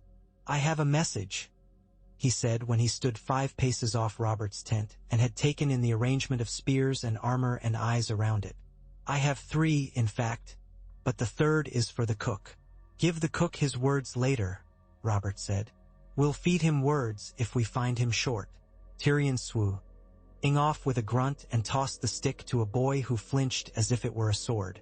My father begs leave to parley, he said, and spread his hands, palms up, as if offering something whose weight he was pleased to be rid of. Does he now? Robert said. He begs. That is a word you do not hear from Tywin Lannister even when he is alone, I think. It is a word men who serve him know how to pronounce, Tyrion said. I am one of those men, though I confess I am not good at it. What does he want? Stannis asked. He had appeared without a sound, the way men do who have been waiting in the dark for the others to make fools of themselves first. Tyrion looked at him with bright amusement. Your attention, Lord Stannis, and then your absence. You'll have my attention, Stannis said. You will not have my absence. Ned watched them and wondered faintly if any of them remembered a boy's grave in the snows of Winterfell and a woman's grave under a hill of stones only seen by the 3 who had stacked them. It made the tent and the cloth and the good wine on Robert's side table into a play. What will you give me if I let him come? Robert asked Tyrion. Speak plainly. I like it. My brother, Tyrion said, as if putting the head of a trout on the block. The tent grew still. Renly set down his cup and did not pick it up again. Barristan's face did not change, but his eyes did something small that men who knew him would notice. They went softer. You bring him out of chains you do not control, Robert said. By promising chains you cannot be sure of. You offer me a thing I already hold if I do a thing I do not want. I offer you an end to a part of this, Tyrion said. If you will not hear the rest, I will take my little stick and my large pride and ride back and tell my father that the king will not listen because he has a hammer in his hand and wishes to hit things. Robert chuckled. That is mostly true, he said. Let him come, in the open, with 10 men. I'll have 10 as well, and the rest back as far as we can throw them. If he tries to throw a knife at me, I will see if his arm is as thin as it looks from a distance. Tyrion bowed, small and neat, and when he turned his pony it was with something like relief that he had not been killed for sport. Ned went with Robert to the place they chose. A stretch of field that had been sown with peas in a spring that felt long ago and now was nothing but churned mud with a crop of hoofprints. They put the men back. They put the horses back. They set a plank of wood on 2 barrels because a man who talked sitting looked less like a man ready to kill anything that moved. Tywin Lannister came on a bay that, like his son's pony, had a gentler mouth than most men. He wore a breastplate as clean as a mirror, and over it a cloak the color of old blood. His face was the same as ever, precise as a new blade. Your Grace, he said as if they met at a hunt. Lord Tywin, Robert said as if at a hunt that promised a boar and had only a sow. You choose a comfortable hole. Harrenhal has always been an uncomfortable hole, Tywin said. It suits my purposes. Speak them, Stannis said. Tywin ignored him without the vulgarity of making the act obvious. You have my son, he said to Robert. I have your peace. Robert laughed. You have my peace in a sack? Show it to me. I will weigh it with my hand and see if it is worth as much as the head I want to pull off your boy's shoulders. I cannot show you peace, Tywin said mildly. I can show you gold. I can show you the withdrawal of my men from your riverlands. I can show you a marriage that will pull down a wall between enemies. I can show you the Reach's grain coming into your city rather than mine. I can show you the Iron Bank's face softening when it hears that you will not have to pay for a war you have decided not to continue this summer. These are nearly as good as peace. You will give me all that, Robert said. For a golden head that has made me laugh 3 times and scowl 20? I will give you all that, Tywin said. For my son, and for your word, sworn in the sight of the gods, that you will not put your hand into Lannister matters that are for Lannisters to settle. Stannis's breath hissed. He means the queen, he said. He means treason cloaked in silks and the bastard issue of it. Tywin's gaze flicked to Stannis for the space of a blink. I have always respected your devotion to words, Lord Stannis, he said. It has made you an excellent keeper of ships. Robert looked at Ned, and in the look was a question. Ned glanced to Baratheon. The old knight's mouth was a line. You ask me to ignore a crime and reward it, Robert said to Tywin. You ask me to forget the way your son put his seed in my house and called me father for his whelps. You ask me to let him go as if he were a boy who stole a pie and I merely cuff his ear and tell him not to do it again. I ask you, Tywin said quietly, to remember that you are king of 7 kingdoms, not the lord of your own bed. One of those kingdoms has men with bad harvests and weeping children. One has ships that need repair. One has mountains that want coin to keep guards on their passes. One has a wall that needs 10,000 men and has 3,000. One has a queen in a sept who has taken off her jewels and put on gray and will sit there until you are tired of this, because she can and because she knows you will be tired before she will. If you kill my son, you take a useless piece off the board and let me play you with the rest for 15 more years. If you return him for a truce and take what I have offered, you give your realm a summer where bread will be easy to find. He paused, then added very blandly, you also prove you are not a man who killed a prince on a river because a song called for it, but a king who can do what offends him for the sake of peace he does not like. Robert's face went still in the way Ned had learned to trust. When the jokes went out of him, the man who had pulled a crown out of blood was near the surface. You mistake me, he said. I did not kill Rhaegar for a song. I killed him because he took what was mine. I have not found that peace. I will tell you a thing I do not tell most. You can take your son home if you will take your daughter out to the yard and have her head off before you leave. The silence after that was like a bell struck too hard. Renly's mouth parted in shock. Stannis's eyes never moved. Ned's stomach felt cold. Barristan watched Tywin as one swordsman watches another in the space between the fight and the draw. Tywin inclined his head slightly, like a man acknowledging that a card played was better than one he had. I will not do that, he said. My daughter has done what is done. She will answer to the gods. She will not answer to your headsman. You may kill my son and be cheered by fools, or you may send him back to me and be cursed by men who do not need your bread. He looked across them all, and for an instant his gaze touched Ned's and found something there to measure. Gold will go where I send it either way, he said. Decide which direction you want it to go. I have fought this long to make a choice men call cowardice so soon as my back is turned, Robert said. You offer me a truce that tastes like piss. I will drink if it gives me time to eat meat. He lifted his chin like a boulder rising. You can have your little lion. You will pull every man of yours out of the riverlands in 10 days and go to your rock. You will send me back what grain you have stolen or the coin equal. You will pay Wergild for those burned at Mummer's Ford. You will send me the names of every man who sacked a village along the Red Fork, and I will choose 2 from 10 to hang. If you fail one part, I will ride so fast that your horse will die trying to keep up with my dust. He grinned, sudden as a clap. And you will send me a cask of your best arbor gold to make me forget how ugly your face is. A generous king, Tywin said. He looked down at his gloves as if there might be dust on them and then back up. I will do these things. I will expect the return of my son in the same 10 days. You will have him, Robert said. He will be missing his pride when he comes to you, and his sword, and perhaps a tooth if he tries to bite a man on the way. But you will have him. They drank nothing over it. They did not clasp hands. They did not smile. Tywin turned his bay and rode back toward the castle like a gilded shadow returned to the bigger dark. Tyrion lingered a moment longer and looked at the plank on the barrels and the two men who had once been boys laughing in a hall far to the north. "You are not the fool people tell me you are," he said quietly to Robert. "It disappoints me somewhat. I had prepared better jests." "Save them," Robert said. "You will need them. My patience for your family is not long." "I would not count on any man's patience for my family," Tyrion said and went. When he had gone, Stannis's mouth opened. "You should have." "I should have," Robert said. "I should have done a dozen things differently since I first looked at a woman and thought her pretty. I did this instead. Put your engines closer if it pleases you.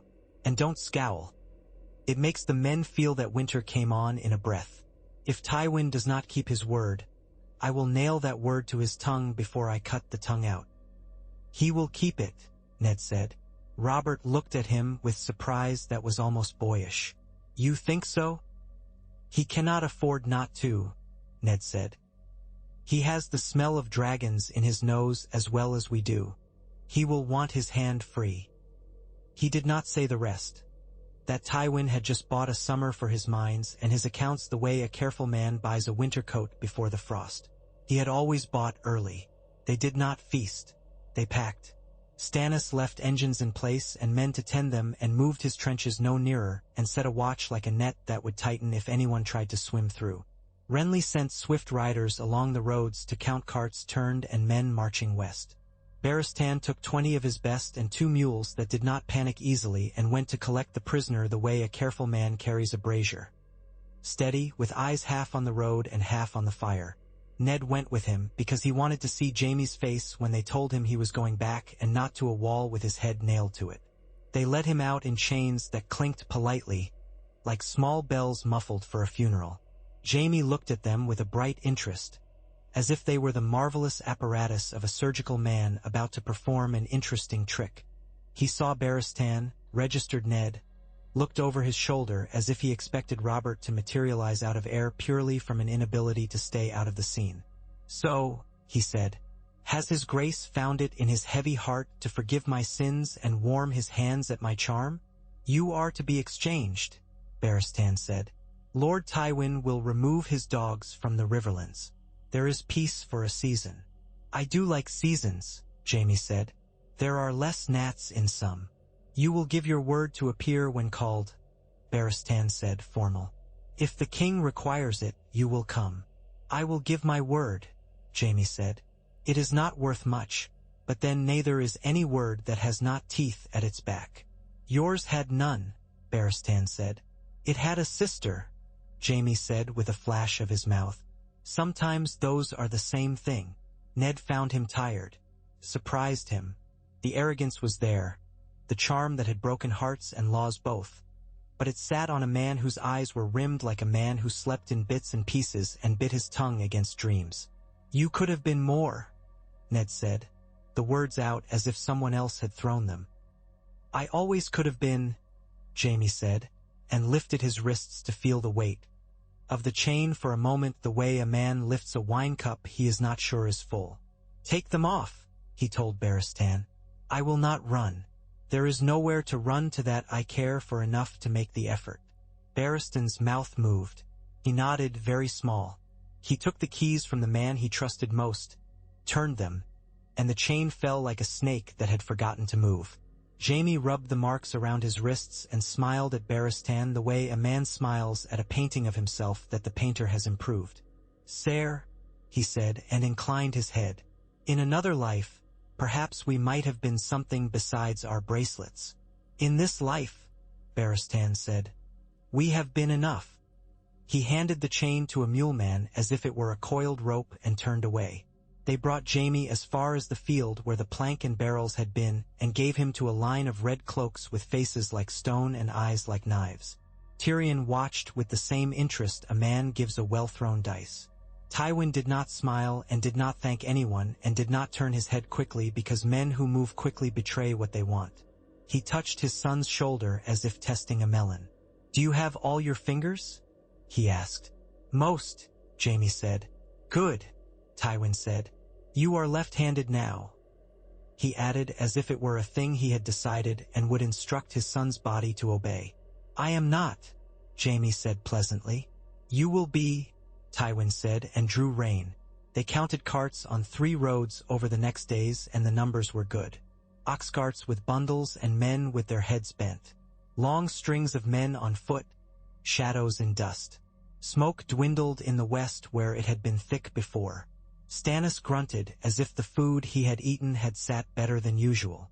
Renly smiled more easily, because smiling cost him nothing and bought more than some men paid for victories. Robert drank 2 cups and laughed twice, and later he sat alone and looked at the hammer for a long time and did not touch it. He sent ravens to lay siege to nothing this month. He sent more to the lords of the Riverlands with words like thank and coin. He sent one to Winterfell that said only, "Tell me how my godsons fare." The raven that came back took long enough to make him swear at the bird when it arrived.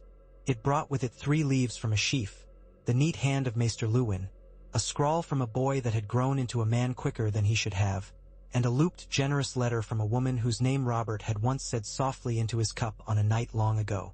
Arya is found, Luwin wrote, with the calm of a man who counted nothing as miracle if it could be explained. They have quarrels and laughter more than before, but no harm has come of it. Bran rides in a basket upon Hodder's shoulders because the boy would not bear to be made to lie still when men moved. Robb asks if he is to call his banners. He does not like to ask, but he understands the need. Winter has not yet come, but the trees watch each day as if waiting for something they cannot name. Catelyn's letter smelled faintly of wood smoke and something else, river, or perhaps that was only fancy. She said, "The Tully boats run by night, and men bring grain down secret creeks with poles and curses and quiet. Edmure has a bad leg again, but he sits his horse for pride. Father sleeps more. I would come to you if you asked, and I will not if you do not. Tell me enough to keep me from the worst of imagining. I have forgiven you for not dying yet, because the day may come when you will, and I will have wished I had held my forgiveness until then to give it you when you needed it. I will try to keep some in my pocket still." Robb wrote, "I can be ready. Grey Wind is bigger. Theon is drunk less than he thinks. Ser Roderick says I am impatient. He is right." Robert read and snorted and smiled and frowned and folded the papers back very carefully as if paper could bruise. In King's Landing, Cersei sat in grey. The Sept was a kind prison. It did not have iron or chains, only eyes and prayers. Septa Eglantine saw everything and said little. Septa Moel prayed loudly and scolded softly. The High Septon came twice, sweating lightly under the bells, and spoke to her of guilt and mercy and how the 7 saw past jewels and flesh to the heart of a soul. Cersei listened politely, because she had been raised for rooms where listening politely was a weapon like any other. When he had gone, she sent for Lancel. He came like a boy who had found out that the sweet pudding he had eaten had a fly at the bottom of the bowl and feared the fly would crawl out and speak. He went on his knees more quickly than a man should. His hair lay very neatly. Lancel always had neat hair. "My queen," he said, though she wore grey and no crown. "You poured him wine," she said. He was trying to be brave. It was not a thing men could try and not show. He lifted his chin.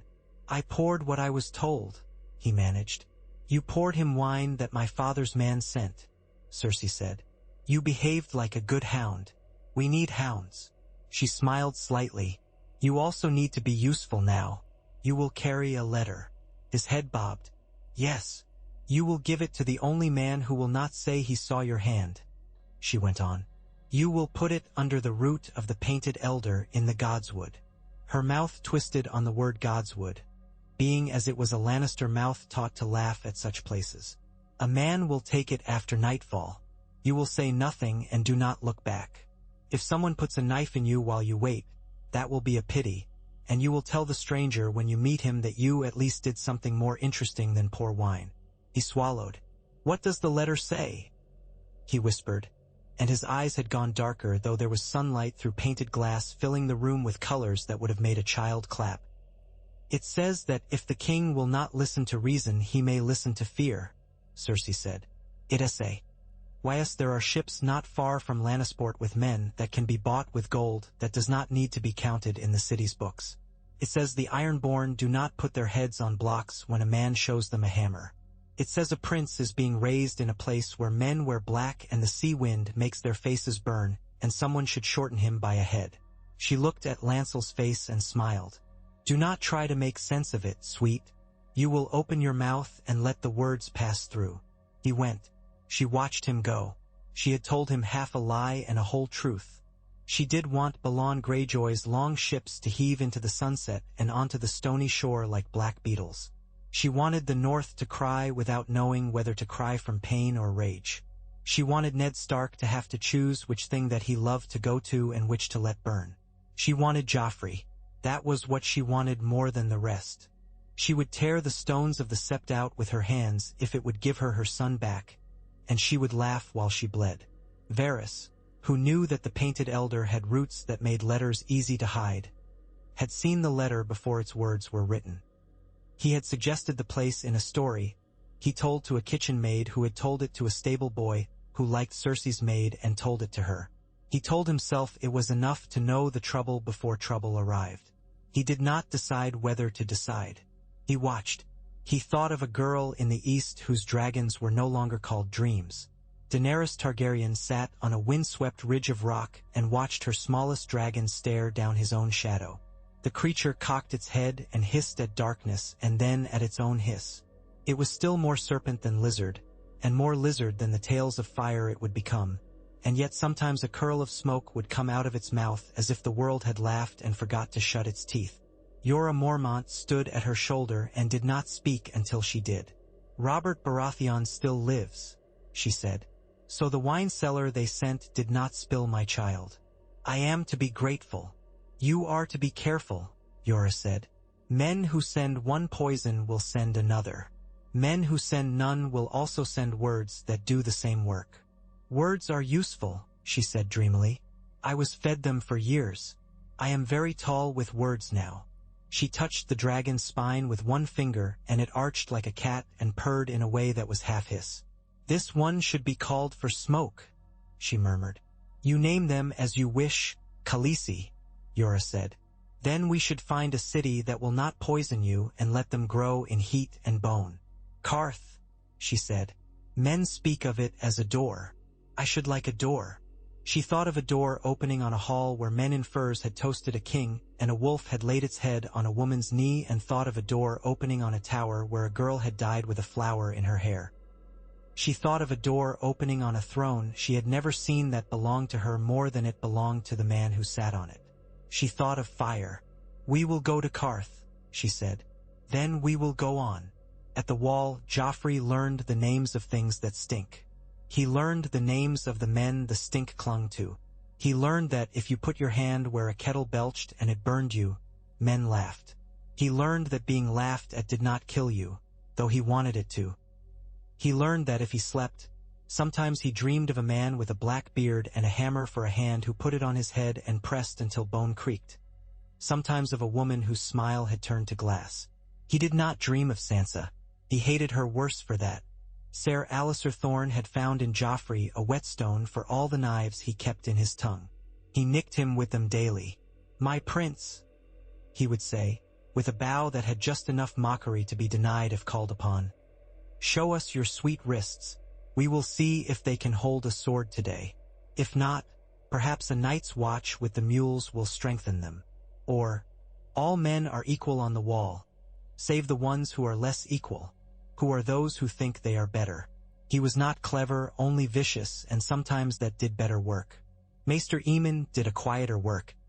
He sent for Joffrey one afternoon and told him to read the names on a list that had been kept since before any man living there had been born.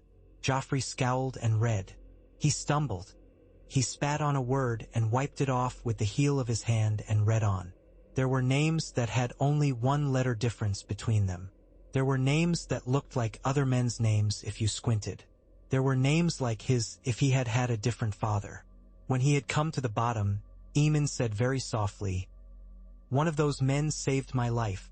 I do not know which. We were starving and he cut a piece of his own foot away rather than steal from the pot. He made a jest about it. It was not a good jest.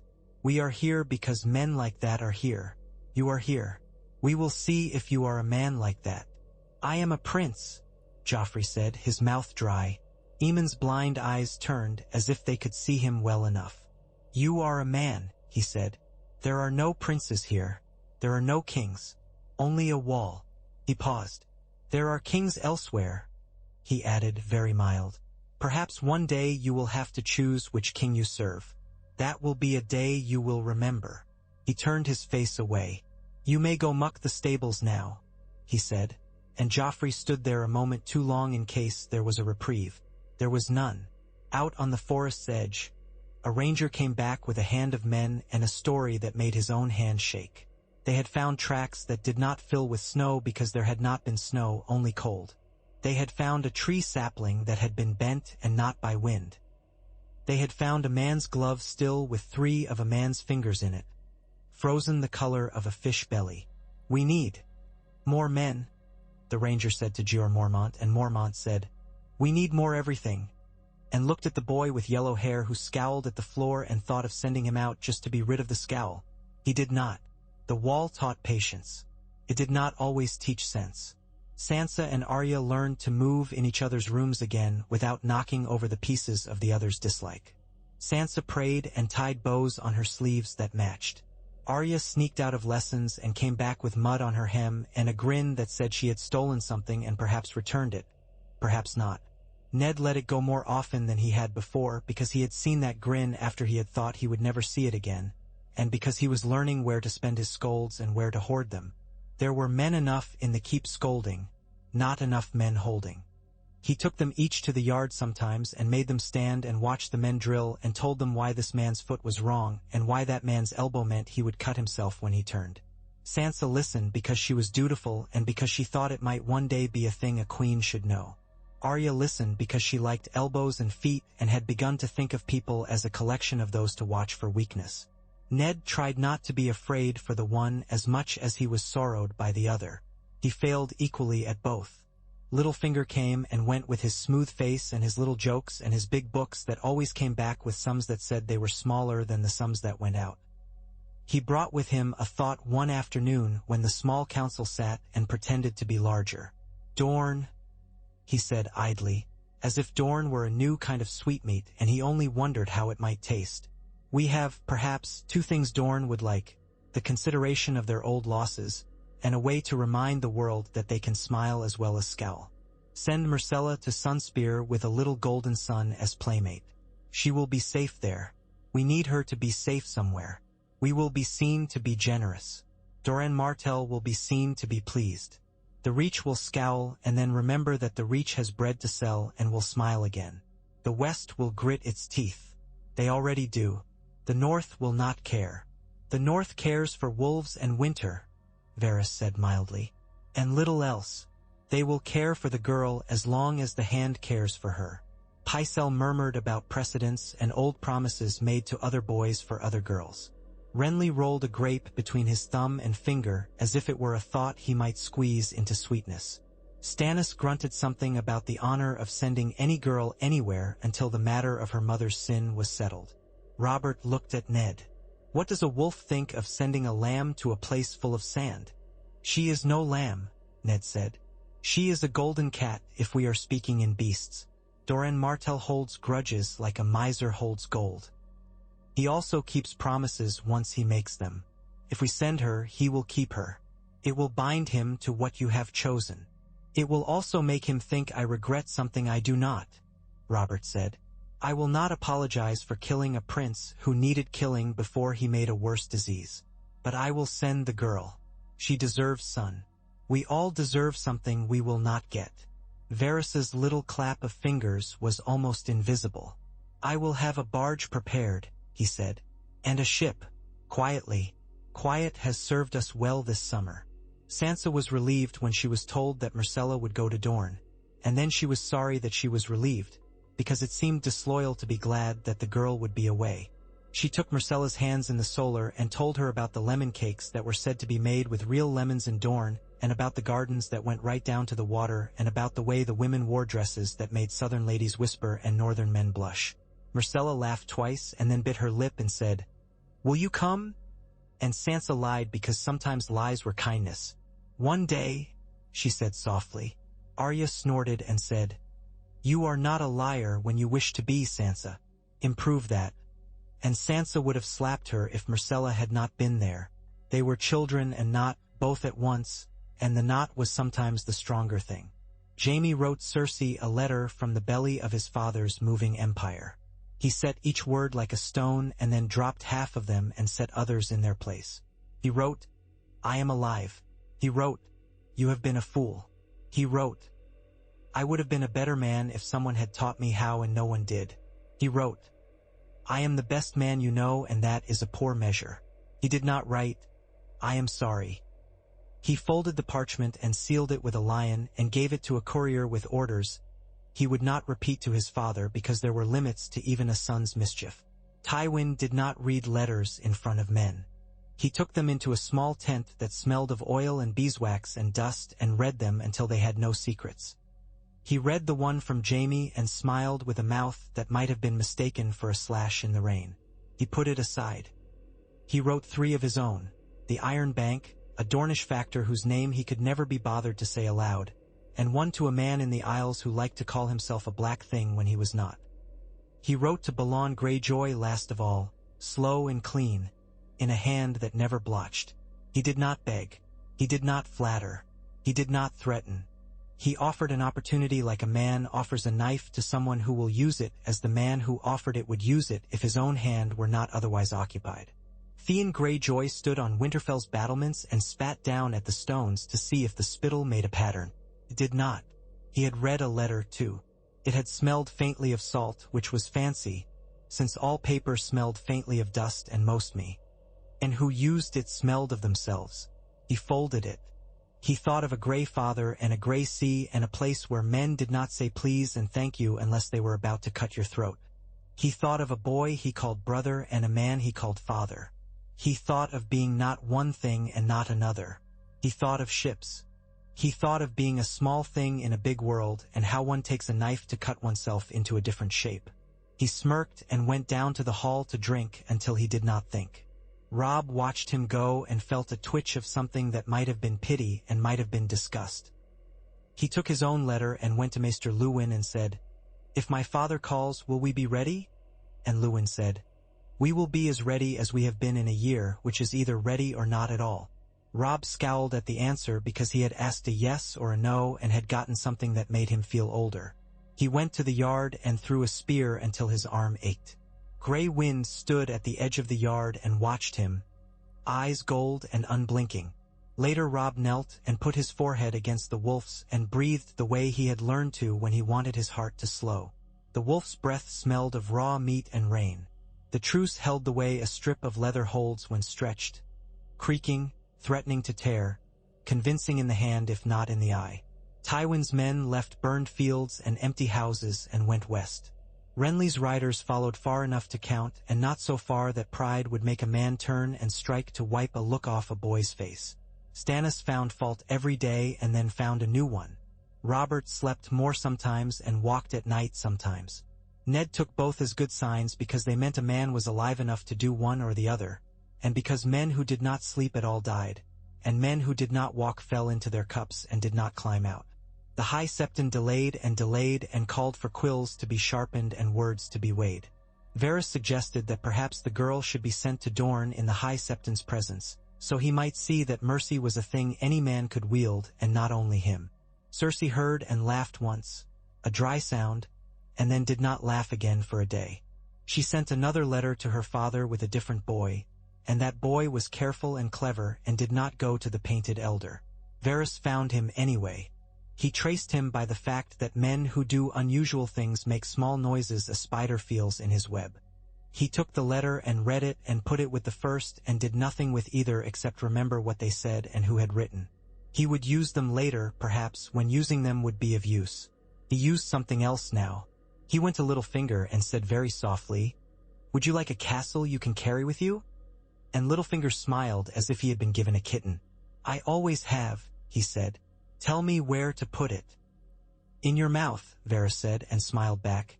and set him to talk to the Tyrells and the Redwine fleet and 3 minor lords in the Stormlands who had land enough to matter and pride enough to sting, and to tell them that Renly had more courage than he showed and that courage would bloom if watered. He wanted the plant to grow awkwardly. He wanted its leaves to shade Stannis's law and Robert's hammer both. He wanted too many things, perhaps. He had learned to want many because desiring few gave men the chance to give you one and think they had made you happy with it. On the night Myrcella left, Sansa stood on the quay and held her hand until the girl had to step into the boat and the hands of the men who would row her to the ship. Myrcella smiled bravely until she turned away, and then she did not smile, and Sansa was glad she had not asked her to try. The ship was a thick-bodied thing that looked slow, but the captain was a man who had sailed the Whispering Sound in spring fog and laughed and thus would be fine in a fair sea. Renly came down to the water and put his hand on the girl's head and said, "Grow sunbrown and clever." And she smiled again for politeness and because he was pretty and made girls feel that the world saw them. Stannis came and did not touch her and said, "Obey your host." And she said, "Yes, my lord," and did not know whether to curtsy or not and did both, which was as good as either. Robert did not come. He sat in a room above the river and watched the lanterns show on the water and drank a cup of wine that tasted like the inside of an old barrel and thought about his own girl buried under a winter hill with no river nearby, and did not like that he had thought of her. Ned stood with him and said nothing. When the ship's lanterns were a handful of small moons on a black floor, Arya came up the steps like a cat and said, "The Hound says a man tried to get to the king's rooms with a blade under his cloak." And Ned's hand went to his sword before he could think. "Is the man dead?" he asked her. "He might be," she said. "The Hound kicked him down the steps and he made a noise like a bag of apples." "Go to your bed," Ned said, gentle because he did not want to say what else he wanted to say. Arya made a face and went, soft-footed. Ned went the other way, fast-footed, and found the Hound with blood on his boot and a grin like a dog that had found something good in a midden. "Boy tried to make himself a man," Sandor said. "He had hands clean as a septon's and a knife with no notch." "Who sent him?" Ned asked. "A mother," the Hound said. "Or a father. Someone who hates. Someone who is the same as everyone else." He kicked the body with the toe of his boot again, idly. "I thought we were to be done with boys and knives here. I must have misunderstood." "Pick him up," Ned said. "Give him to the gold cloaks with a note for Janos. Tell him I want to see the men who know who this boy was before the night is through. You should write a note that says bring me the truth," Sandor said. "Then you can put a funny hat on and ride in a cart while mummers clap." "Bring him anyway," Ned said, and Sandor shrugged and bent and lifted the boy like he weighed no more than a bundle of feathers. Janos Slint brought 2 men. One was a wharf rat with a scar through his lip that made him whistle when he said words with S. The other was a merchant of silks whose fingers were soft as mushroom caps and smelled of rose oil. They contradicted each other in ways that made sense. One saying the boy was of the gutters, one saying he had seen him buying ribbons with a purse too heavy for his belt, and in ways that did not. One saying he had a mother with green eyes who had once sold fruit, the other saying he had no mother and had been born out of a jar in a mummer's tent. Ned listened and then had them held, because men who lied that clumsily either hid something or were too stupid to let out. In the morning he let the scarred one go and kept the soft one for a day and a night and a day until the man stopped smelling of rose and started smelling of fear, and then he told a half-truth. That someone had given coin to be given to a boy who would try. It was not a truth that could be held in the hand, but it was something. Told him what he already knew. The world did not change because a king woke up. It had grooves worn deep in it, and men slid along them like carts on ruts. On the 5th day of the truce, a raven from the wall came with Jeor Mormont's hand and the old bear's implacable words. The letter said, "There are dead things that do not stay down. I will ride. I need men. Send me what you can. If you cannot send me men, send me words to read to my men that sound like men with swords." Robert read it and looked at Ned and the other men. "This is what I dream of," he said. "When I am drunk enough to be honest with myself. Something I cannot break with a hammer." He laughed, then stopped. "I will send him men. And words. Stannis, what ships can we spare that are not now needed for holding the Mandersuite?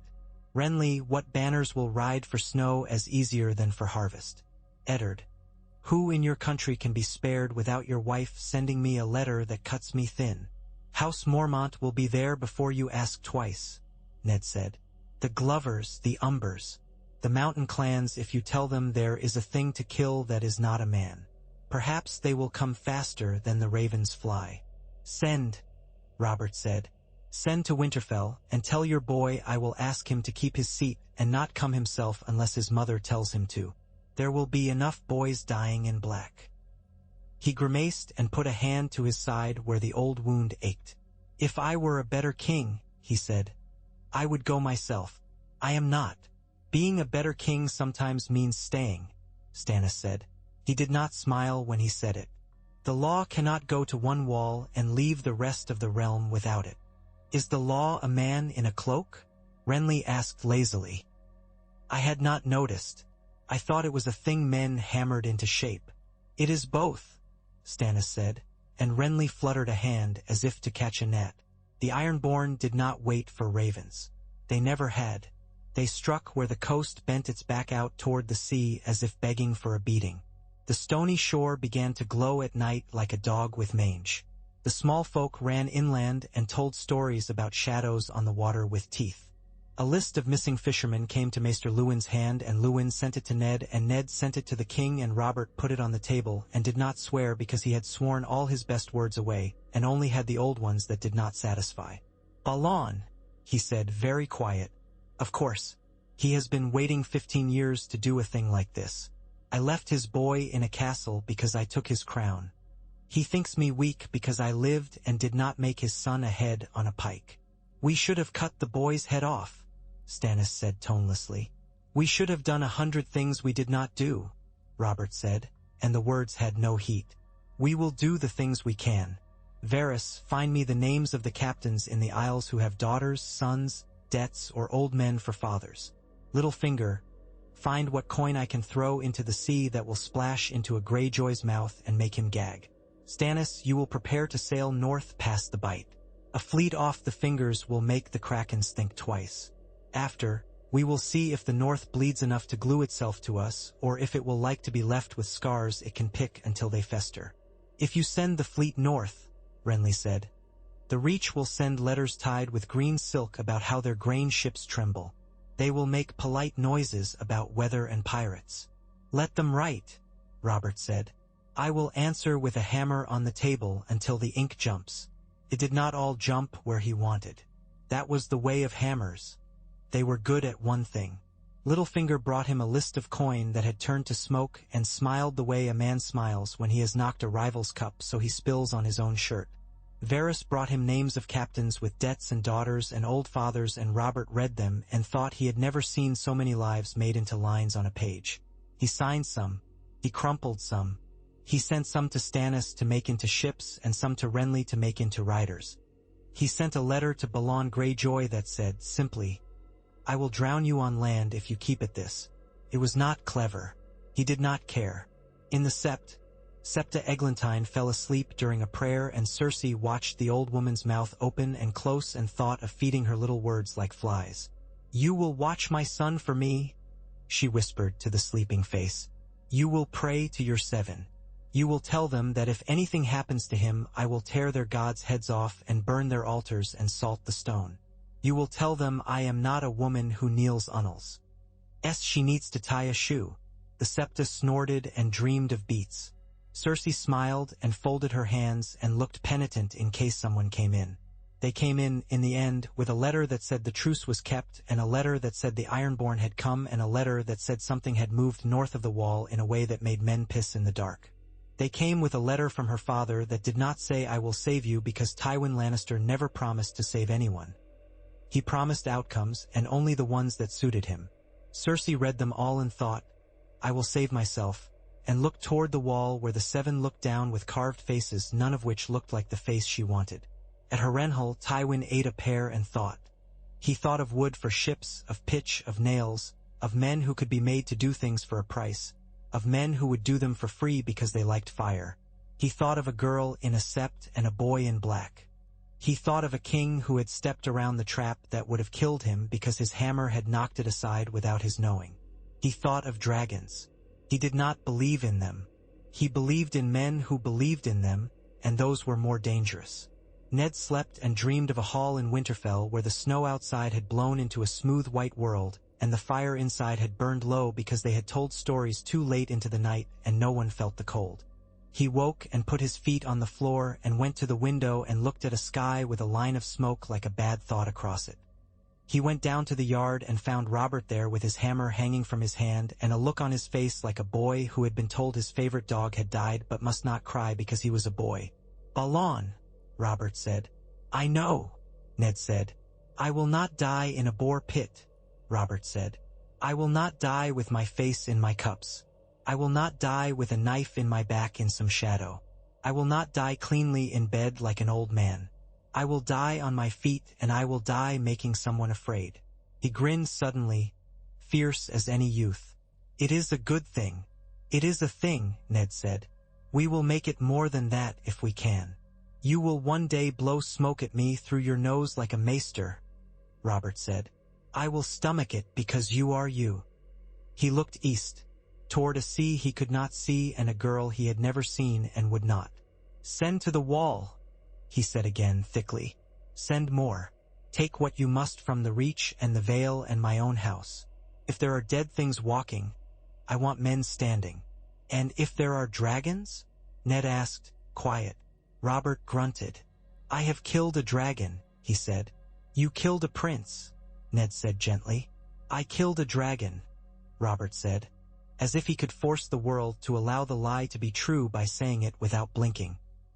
He laughed then and clapped Ned on the shoulder, and looked down at the hammer the way a man looks at a woman who has grown old with him and is still herself. "Come," he said, "we have a kingdom to bully." The day tasted of iron. The wind came round to the east and the lake lay like a mirror again, and Harrenhal watched them as it would watch men until it fell, and would watch more after that, because stone holds longer than breath. The world did not fix. The world moved. Men moved with it, stubborn, brave, foolish. They did what they could, and sometimes that was enough to drag a season's peace out of a year that wanted none. Above, the sky sat wide and indifferent and ready to change, and somewhere beyond it a small dragon found its wings and tried them on the wind, and north of it a line of men in black trudged into trees that had not been watchful in so long they had forgotten how until now.